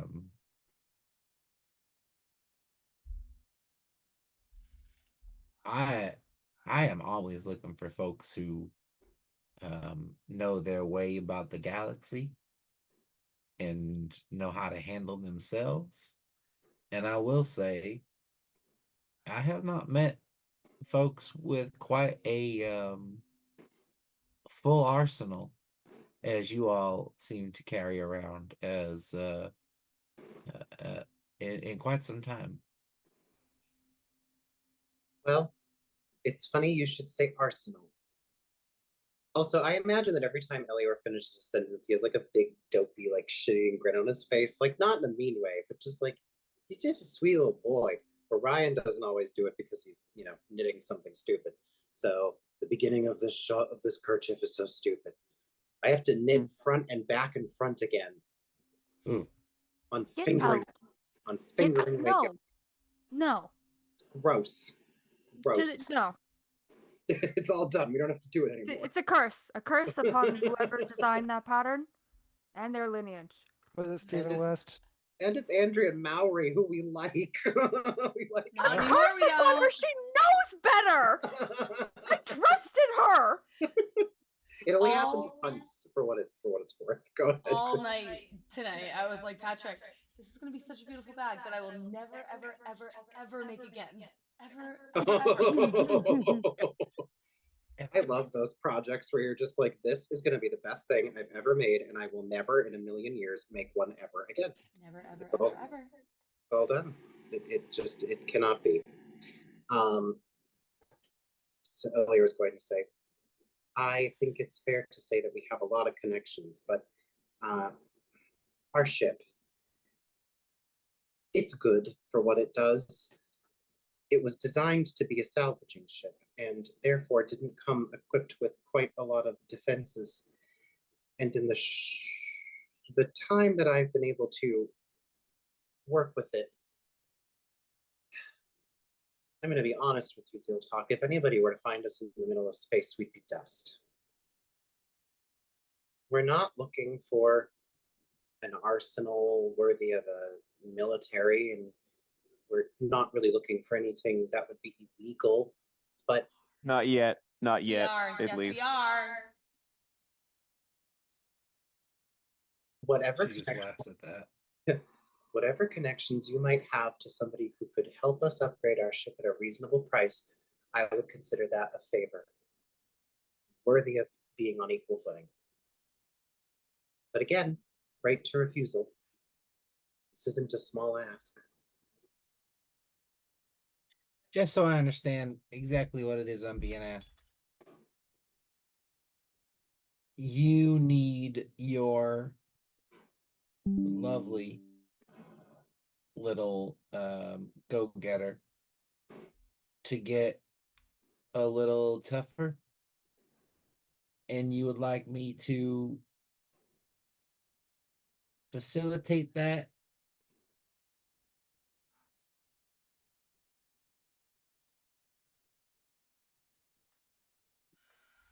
Here's the thing, right? I know how to find a black market, and I know how to get some stuff real good. I want you to get me that stuff real good. Okay? See, thank you, because I wanted that. I was looking for that to be a little more specific, because I can install it. I thought that I assumed you're a smart bunch. You know where to get stuff. And I know you're fairly flush with credits, because wouldn't you know it, you took me for about 1,500 of them, and I know where the newspaper comes from and who won the Rocket Derby yesterday. Was it a ragtag team of goblins celebrating their fancy day? It most No, I think it certainly was was, so I a heard. group of out-of-towners. So it's not the funds that you're hurting on, but I don't think it's the funds you're looking to spend. Is that what I'm reading between the lines? I think that's fair. And while I trust my crew to know a reputable and black market when they see one, that doesn't always mean that we know who to trust. And how fortified is your ship supposed to be for us to be considered square?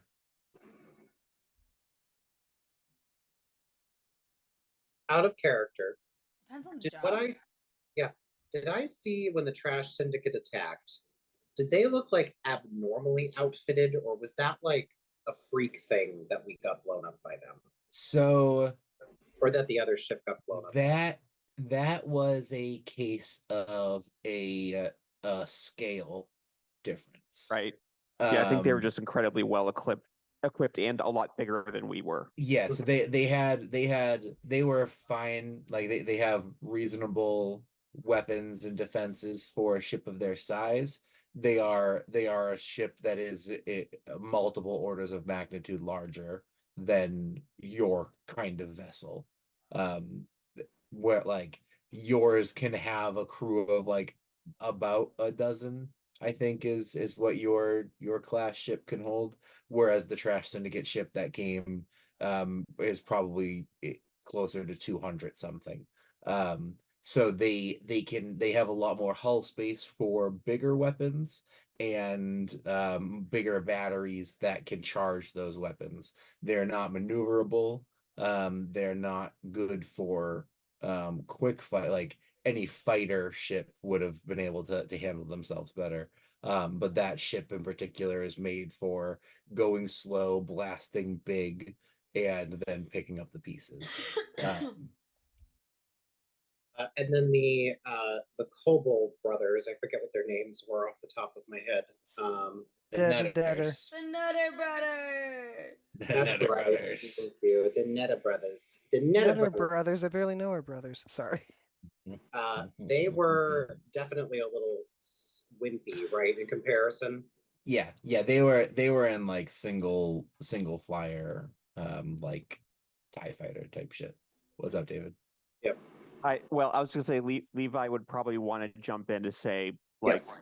kind of more specifically what he thinks the ship needs. Agreed. I would imagine 2 side guns, offensive leaning, and a more defensive minded weapon in the back to assist with evasive maneuvers if possible. We need a better shield too. Yeah, one step at a time, I guess. All right. She'll start kind of asking about what your current setup is. I'd say you would know you have a kind of what's called a dual circuit battery, which gives you your standard energy shield, and you've got 2 blasters that can both be online at the same time. They're just standard blasters. She'll learn all that, and she'll go, so y'all looking for like 2 additional guns on the side, or you want to be upgrading those blasters you got? Honestly, if we could get like ours are good but not great, but like if you found replacements, I'd replace them. If you found upgrades, we'd upgrade them. I prefer full on replacements though, if I'm being honest. We saying replacements for the 2 guns that we have, or upgrades for the 2 Yeah. guns that we have. I would still like a added defensive defensive gun. weapon on the And tail add of the one to ship. for a rear blaster. Okay. In your head, you're gonna hear, and who the fuck is gonna man that defensive gun?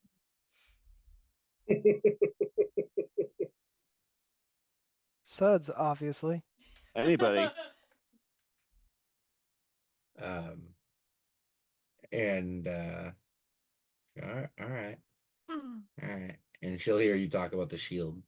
She's like, well, that's shield's gonna be a different story. So I mean, inherently, one kind of does go into the other because we are going to be putting out a more higher energy output.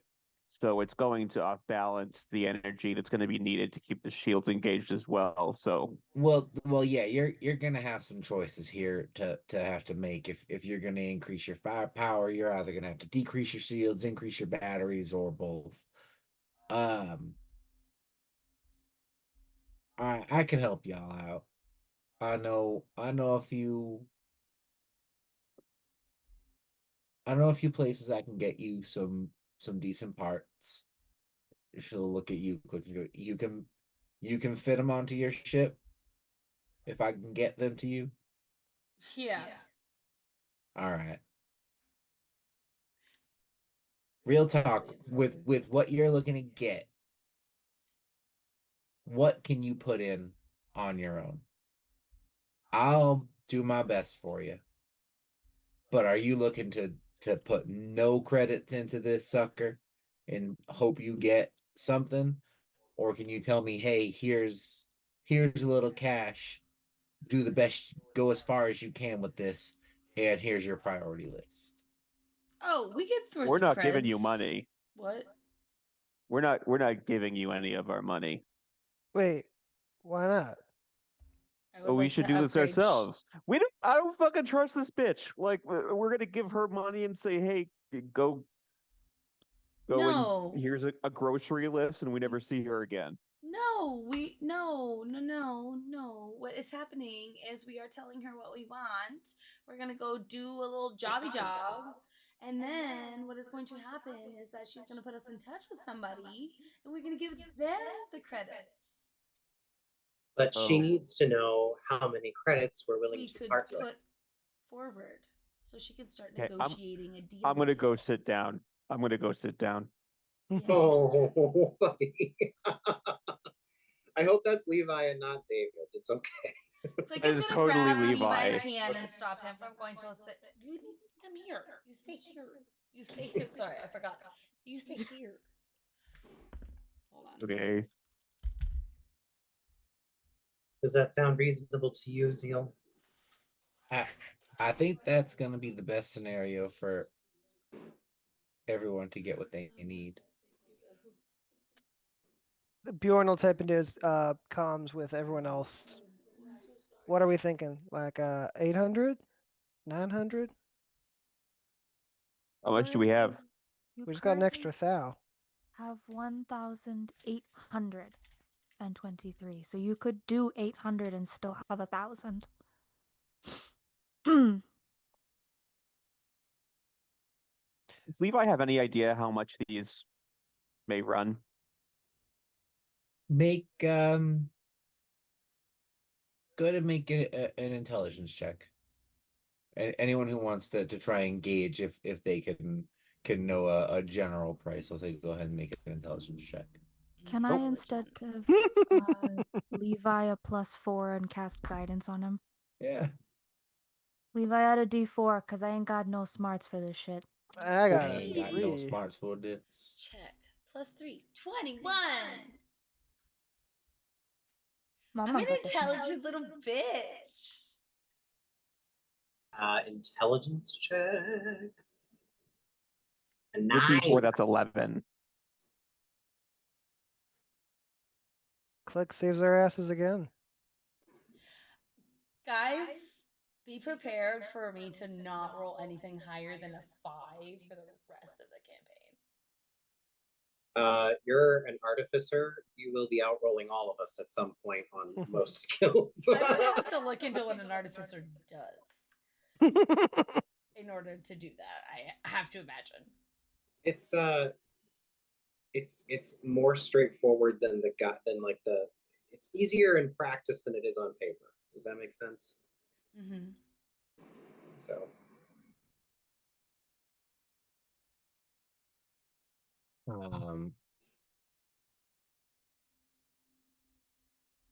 I will say with kind of that combined knowledge, really it's going to come down to what you want to get, how powerful it's going to be. There are things she could realistically get you everything that you asked for and probably keep it around 500 to 750 credits. None of it would be excellent. She'd at least be able to get you new guns, maybe a little bit more damage, but they probably take up a bit more energy. for that range, you're gonna start seeing battery problems. There's gonna be a cost you guys are almost definitely gonna have to sink in yourselves if you don't give her something, just because of some of the problems you'll see on some of the additional drain. Uh, a a good like gun itself could run anywhere from 500 credits to over 5,000, depending on what you wanted it to do. If it was going to be unmanned, how strong it was going to be, what sort of effects, if it was a spell shooter. Um, Same thing with shields. You could get a shield from your current shield is probably worth about 250 credits. It's not doing anything fancy. It has 100 energy and uses half of a dual cell battery. You can get ones that use less battery. You can get some very fancy ones that can negate their first hit up to a very high level of damage. So anything that's like 100 hit points or less, it will just say you didn't do anything, and that's its like exo shield, and then the numbers will start going down. Ones that will regenerate as they as you go faster, and then you could invest in batteries. They all probably range anywhere from you know 150 credits is a budget version of any of these parts, and you could spend you know, well over 2,500 to 5,000 credits on a top of the line version if you wanted to focus on that item in particular. Some items like certain batteries can even go for up to 10,000 credits if they're multi-core and have specific things for overdriving and particle acceleration, things like that.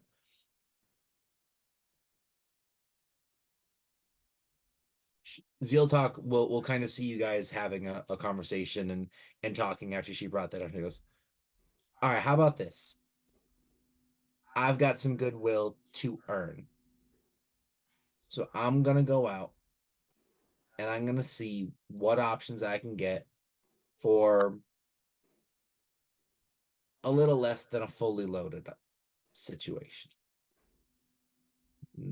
You're not gonna be driving around and you know, a fancy Corvette or anything, but something that will hold its own. You can get in and out of some dangerous situations and not worry that one stray shot's going to end you. And I'll let you know straight up how much of it I can cover. And if you want to go the extra mile, what it's going to cost you. And if it's something you want to go for, I can set you up with the people who are going to do it. It won't touch my hands. I don't want to make any problems. If you say that's not what you're looking for, I'll tell you where I can put my money, or at least take my negotiation skills, get to those parts, and whatever else you want to do, you'll have the names. That sound like a fair deal? All right. I'm open to that arrangement.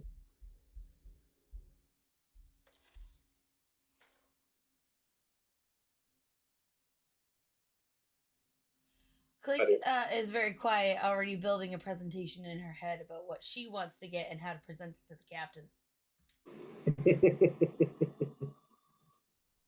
Excellent.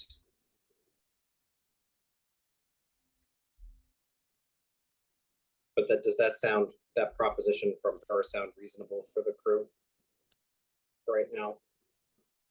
I'm understanding you correctly, Christina, that we will, yes. I would love a click PowerPoint presentation. I'm not asking you to do one, I'm just imagining what it would look like. I'm writing down bullet points right now. So. I love it. I love it. I'm here for it.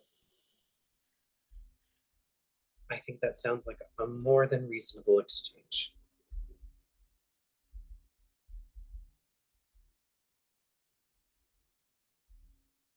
All right. And hell, you all get a ship that is a little bit more defensible. Maybe you'd be comfortable taking on a job or two that I've got floating around in a nearby sector. We will need to evaluate the job when the time comes, but I could be open to it. I'd like to hope this begins a much more stable and mutually beneficial friendship.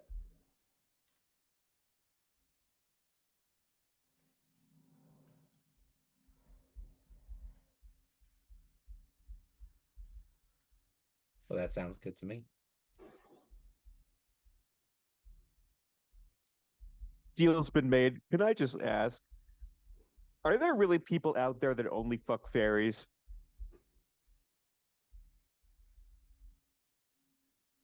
Some Fae are quite elitist and would not lower themselves. Sorry, just from my shorter perspective, lowering themselves is a comical use of words. Mm-hmm. It is chosen. It is my goal by the end of the campaign to fuck a fae. It's gonna happen. To what? One can dream. Fuck a fae. Oh, we can so. Oh, babe. Oh my god. We have to go to the winter court. You think we're not going to the summer court as well? You will have your pick. You gave me a lunchbox, remember? I do remember. I had snacks. You're in my good books. Sorry, So if, like, back to my PowerPoint. if fairy fuckers are only ones that fuck fairies, then like my brain's hurting. I'm gonna go.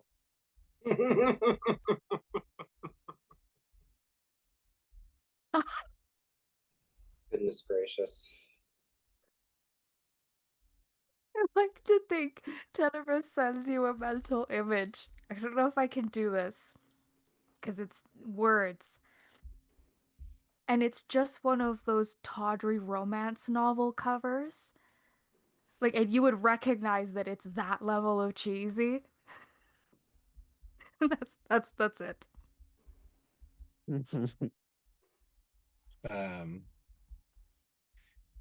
Zeal will she'll consider for a second. She'll go, okay.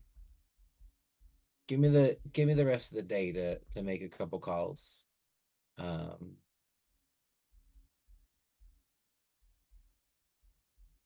think I can get that done. Well, that reminds me, we do need a way back up to the surface at some point, and you had mentioned going back this morning. But we might have some work down here still. Yeah, speaking of which, Captain, should we talk to her about your experience at the antique shop yesterday? Would you be willing to help me think through something that happened last night? Yeah, I don't see why not. Last night, while my crew was bravely winning the rocket derby, smiles a click, I passed by an antique shop down the road called a thing that Elior remembers, but Ryan does not. The missing piece. The missing piece. Are you familiar with that shop? Rings a bell, but I can't say I know it in particular. A group of hooded figures came out carrying a cylindrical tube. I went in to check to see if there was anyone inside, and I noticed that both of the owners were fine, but they were hesitant to talk. After a little bit of conversation, they revealed to me that they thought they were robbed by the gutter lights. Oh, We've heard the name before. It's come up in another investigation. And once is interesting, but twice is a pattern. And, well, we've recently realized that we are best suited as private investigators. I'd like to help, but I wanted to check with someone who knew the lay of the land before I threw myself into the middle of something.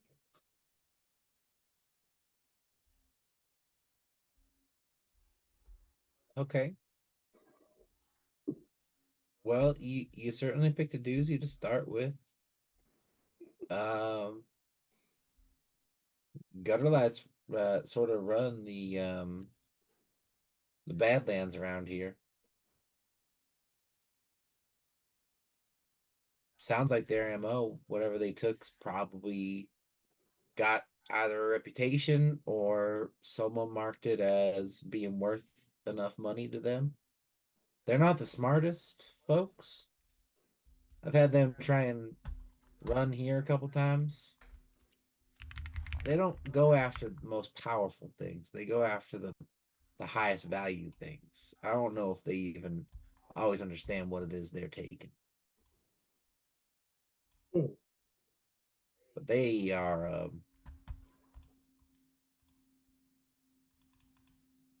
well, they're an interesting type of bunch. You do understand that they deal with artifacts and other magical things. Oh, I do. I do. I can't say that nobody who deals in the items that I do could guarantee 100% that the gutter lights have not changed hands with some of the possessions that I have moved. Now, I do not take anything from them directly. They know this is not a spot that can fence their bullshit. But second or third parties, that's tough. Once in a while, you hear a story, you learn something's connected. What are you going to do at that point? I give back what I can. Understandable.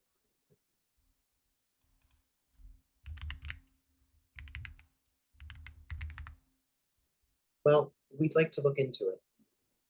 These people, they don't seem ill-intended, and I don't know. I'm just starting to sense that it's important that I take a look into this.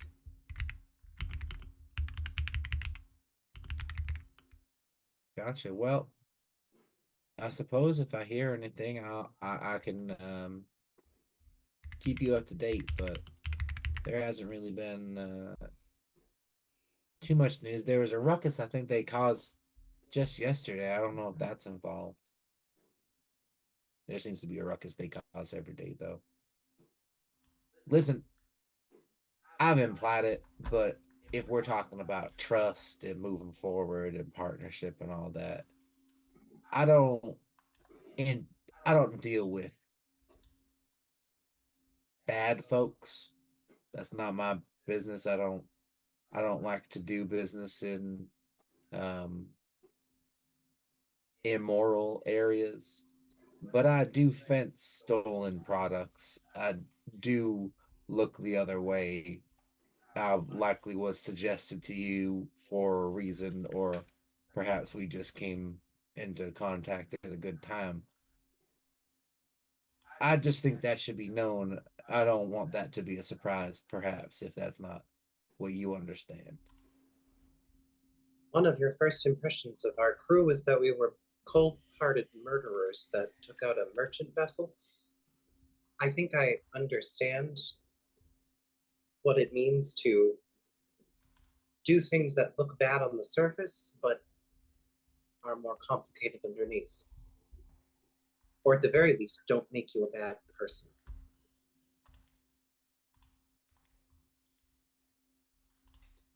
Ryan's way of saying, ma'am, look at us. People confuse us for fucking criminals all the time. All right, I just want to make sure those cards are on the table before we anyone starts making an assumption. I appreciate your forthrightness. I suppose it would be worth sharing with you as well. Once I look up from my knitting, because I am role playing. I am what some would consider a kind of empath, but I do not feel other people's emotions. I perceive them. And I only share that information with people who I trust and hope to build a working relationship with, because I don't think it's right to ever make someone think their emotions are not their own. But I'm not like the kind you've probably heard of in some circles.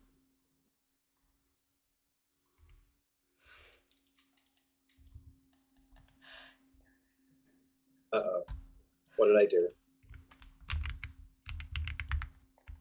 Well, that's good to know.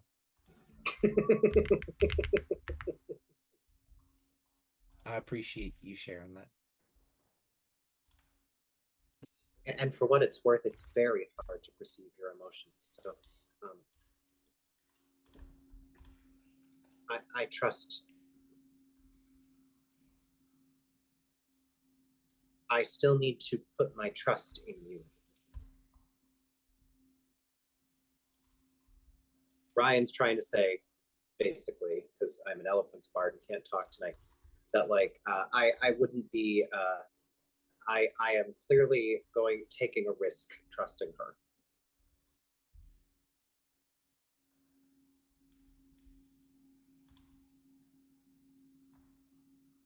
How does she respond to that? Did I just torpedo our new friendship? No, she smiles. You almost feel like you're getting a few testing pulses of some rapid emotions, but none really cross her face. I think Elior will then add, but I maintain what I said before. Your music is some of the most beautiful.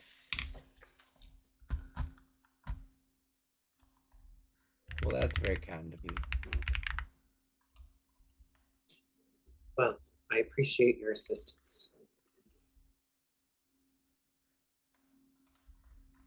We'll let you know when we're ready to go back up to the surface, or you can contact us when you're done with your investigations. All right, that works for me. Oh, and one more very important question. Who sells the best clothes?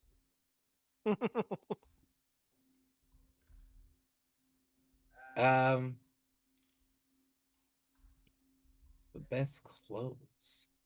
Well, I will say, as a cephalopod, I don't exactly have the same anatomy, but I have heard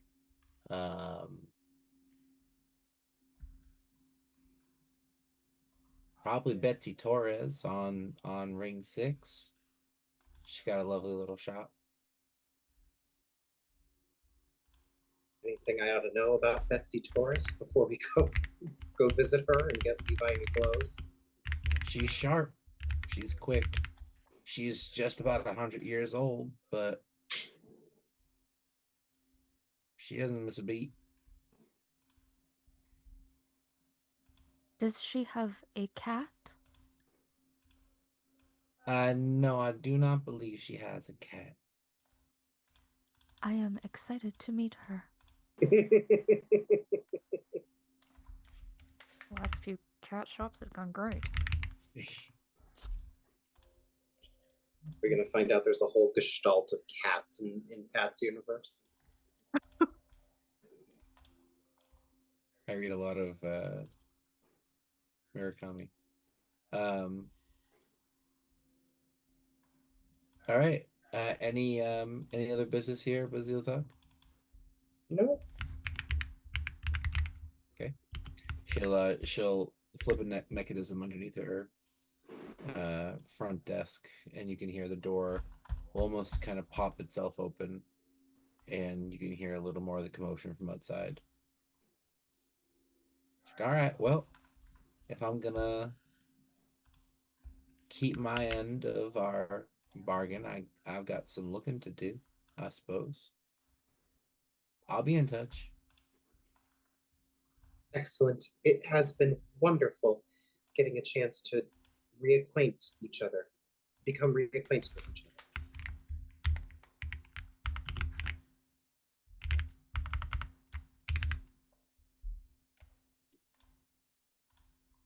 All right, where are you guys off to now? Closed, right? Mhm. Close. All right. Heading up a little bit to the sixth ring, you find the lovely clothing store of Betsy Torres. You can see in the window there's just a few mannequins with uh a couple of varieties of clothing, some in dresses, some in sweaters, some in some business suits. And as you walk in, there seems to be some music playing from a speaker system, and an older woman is standing behind the counter.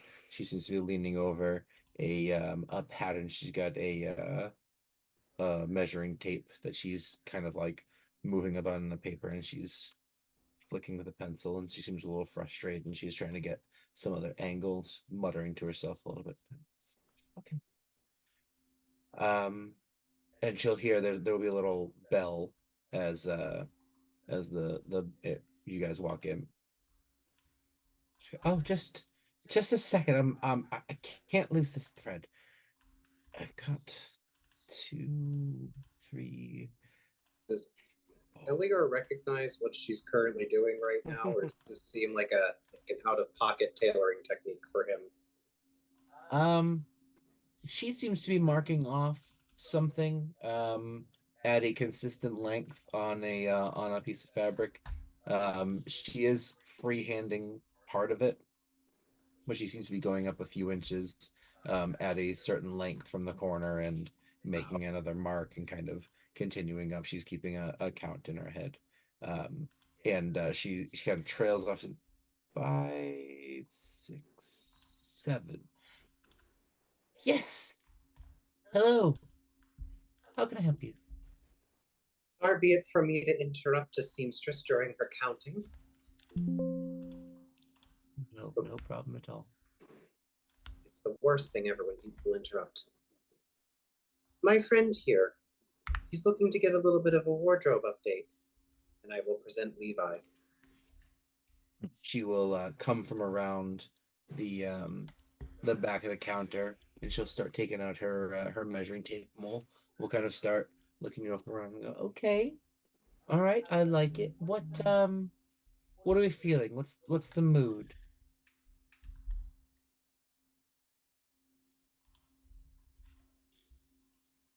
Well, I'm- you said earth tones earlier, right, Elior? I wanted to hear Levi first before I jumped in. Levi thinks for a second. So, we've gone through a little bit of a transformation recently, and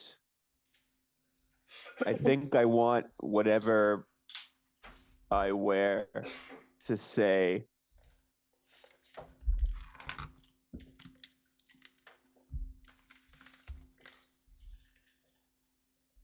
this is a newer me, but also like don't fuck with me. Okay. Elior is going to look at her and say, earth tones, but breezier.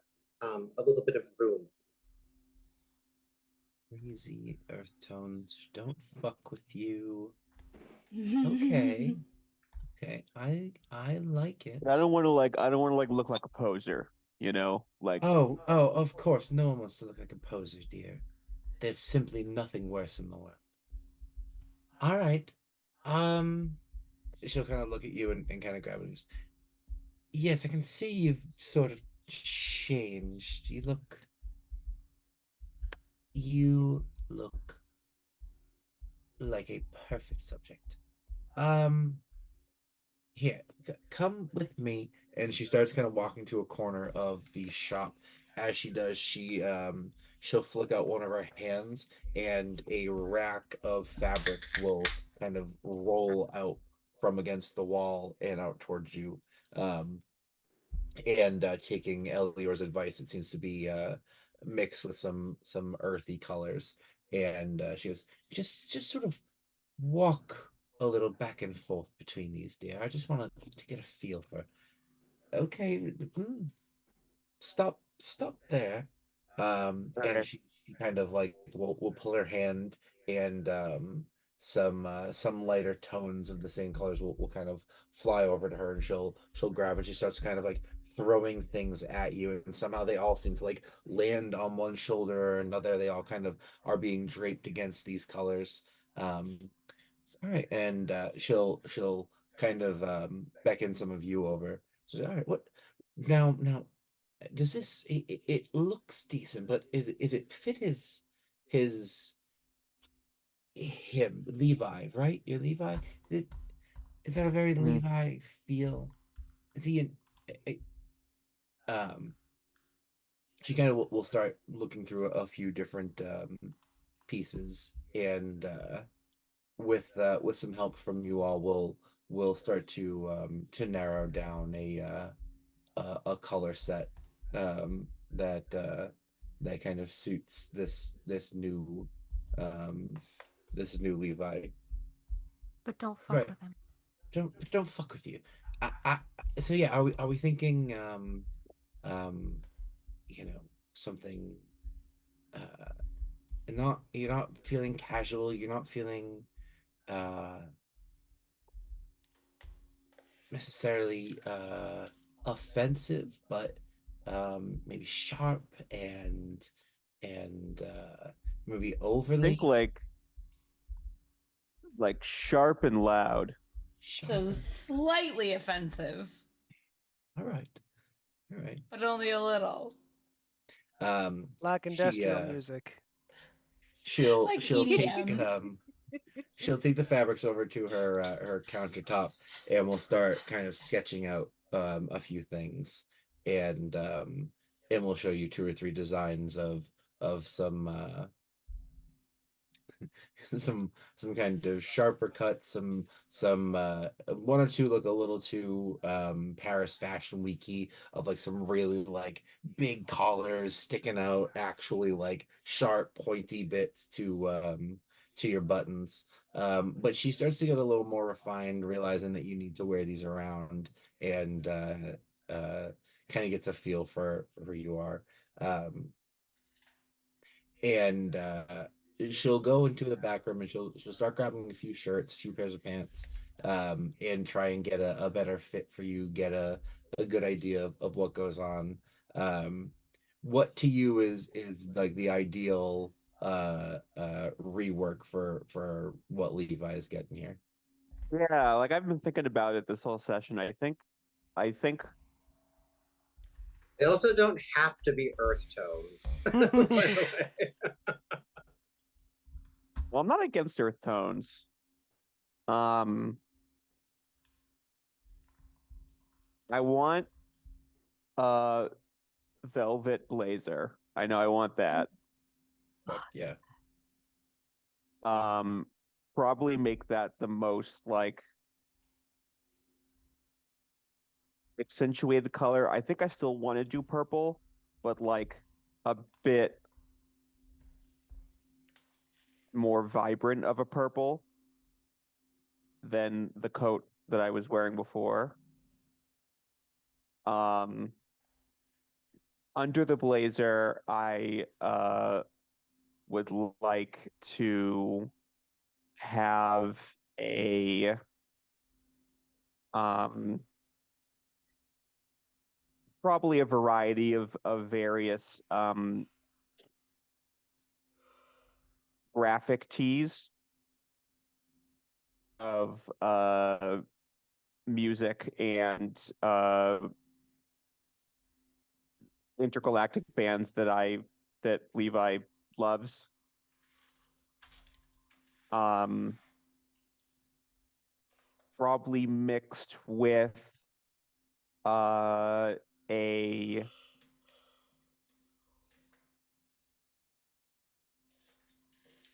kind of like a semi-worn denim khaki pant not too constrictive.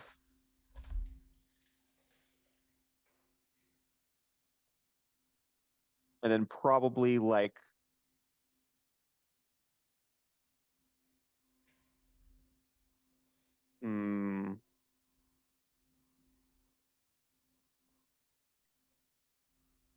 like I'm thinking like Gothic boots, but not like too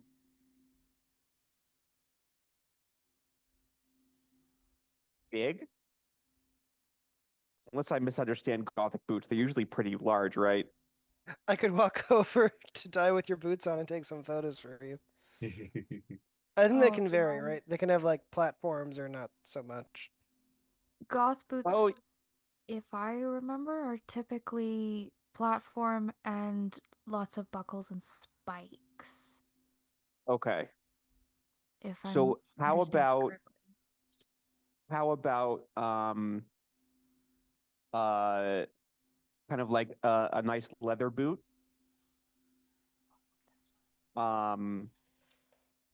But have there be like some small spikes up at the top of them that go around the ankle. nice. I can see Betsy will start kind of getting some things together, and she's throwing a few things at you, and nothing's quite working. She pants are too big, pants are too tight, shirt's not quite right. Finally, she gets a few just a few t-shirts together. Finds a shirt for succubus and throws that on you. That seems to fit pretty well, and yeah, grabs like um it doesn't fit perfectly, but she gets this purple velvet blazer, and she starts kind of immediately like pulling the sleeves a little bit on you. Kind of she's got this piece of chalk, she starts marking. She's got, okay, yeah, this is gonna, she kind of like, she hold here, and she kind of like grabs it up on you, starts like getting in where your ribs are. She's like making new lines where the hem's gonna go. And she goes back to kind of drawing a little bit, and sketches something out, and so that's gonna look like that. Um, and we'll show you a couple pictures, and the one right in the middle is most of what you have described. You sort of take the boots from the picture she has on the left and direct the pants a little more to what are on the right, but with the sort of more khaki-ishness on the middle. And she does one kind of final sketch up, and it's kind of exactly what you had gone through. And she's like, yeah, I can put this together for you. The jacket, I'll use that. I just get a helmet. The pants, I got some. I probably start up on the pants. The boots, I could get you the boots. Um, can you come back in the morning? You can come back tomorrow morning. All right, everybody. I think so. All right, perfect. It's gonna be 2 credits for all that. I don't think we can swing it. Tediverse just hicks click up as we leave. Unacceptable. Zeal-talk is going to come back and say, well, I can get it for you, but you're 2 credits short. I will say, if anyone would like to get a nice fit wardrobe and have a reason for why they have it, Betsy has a pretty quick turnaround. She could bang those out for you. Elior would definitely want fabric if she sells any. Yeah, she could definitely get you some decent fabric. Click would want a spare rave outfit for the off chance that she goes to a rave anytime soon. Thank you and goodbye. Yeah, she can get you hooked up with a rave outfit. Thank you.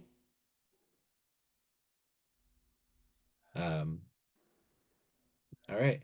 And then your next destination is to the antique store. Is there anything you guys would like to do or accomplish before that? No, I will say I'm getting a little sleepy, but can keep Yeah. going. Yeah. So I was actually gonna say just to set that in, so I know where we can pick up for next time.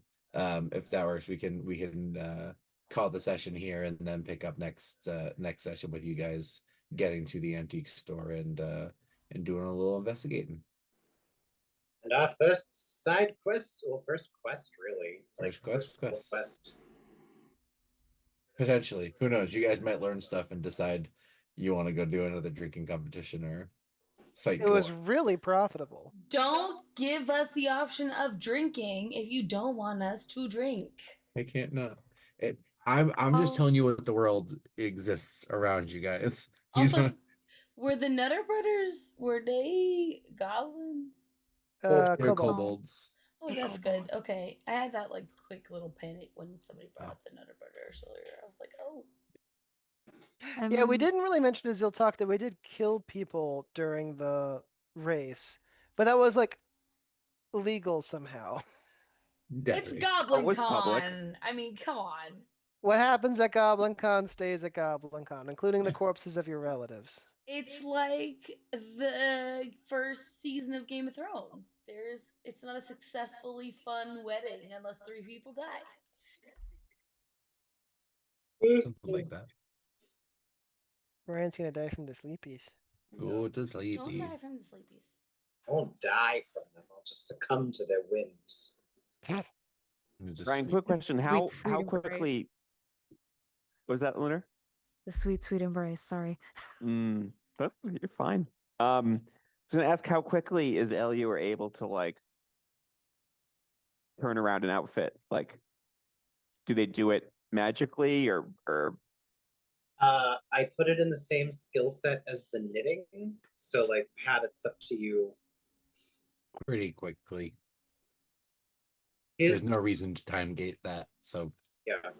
His bedroom is eventually going to morph into a tailor studio. Like that is the end game for him. Like the bed is all covered in like plant life and succulents and stuff, and then in the corner is like the rest of the room, other than where the breakfast nook is in my brain going to be just like a giant sewing room and knitting room with comfy chairs. because Levi would ask that Elle if they were able to quickly put something together to hold him over until the morning because he is swimming in his old clothes. Oh, if Pat allows that, then I could do it. yeah. You can probably use some of her fabric to do like just a shirt or even just like a robe. You could probably just tailor his existing stuff to fit. I could also do that. That'd probably be what I'd do. Was going to say something else about Levi's clothes, and now I don't remember what they were. Ryan doesn't know how to sew, unfortunately, although he would like to learn. But the knitting I can do. Anything knit will take Elior a long time. So longer. Sewing is so much fucking faster. It's Yeah. bullshit. Unless you have to do bust darts, and I don't think we need bust darts for Levi. Do you want them? Know what those are? So I'm big are not Levi's flat on the pecs? front. Yeah. Yeah, Oh, I'm not flat not- on the front, so a bust dart helps the fabric shape to fit Ah, nicer. You got tits? Levi does That was not anymore. Not anymore. Honey, you got tits. He did a few hours ago, but not anymore. Oh, I wish.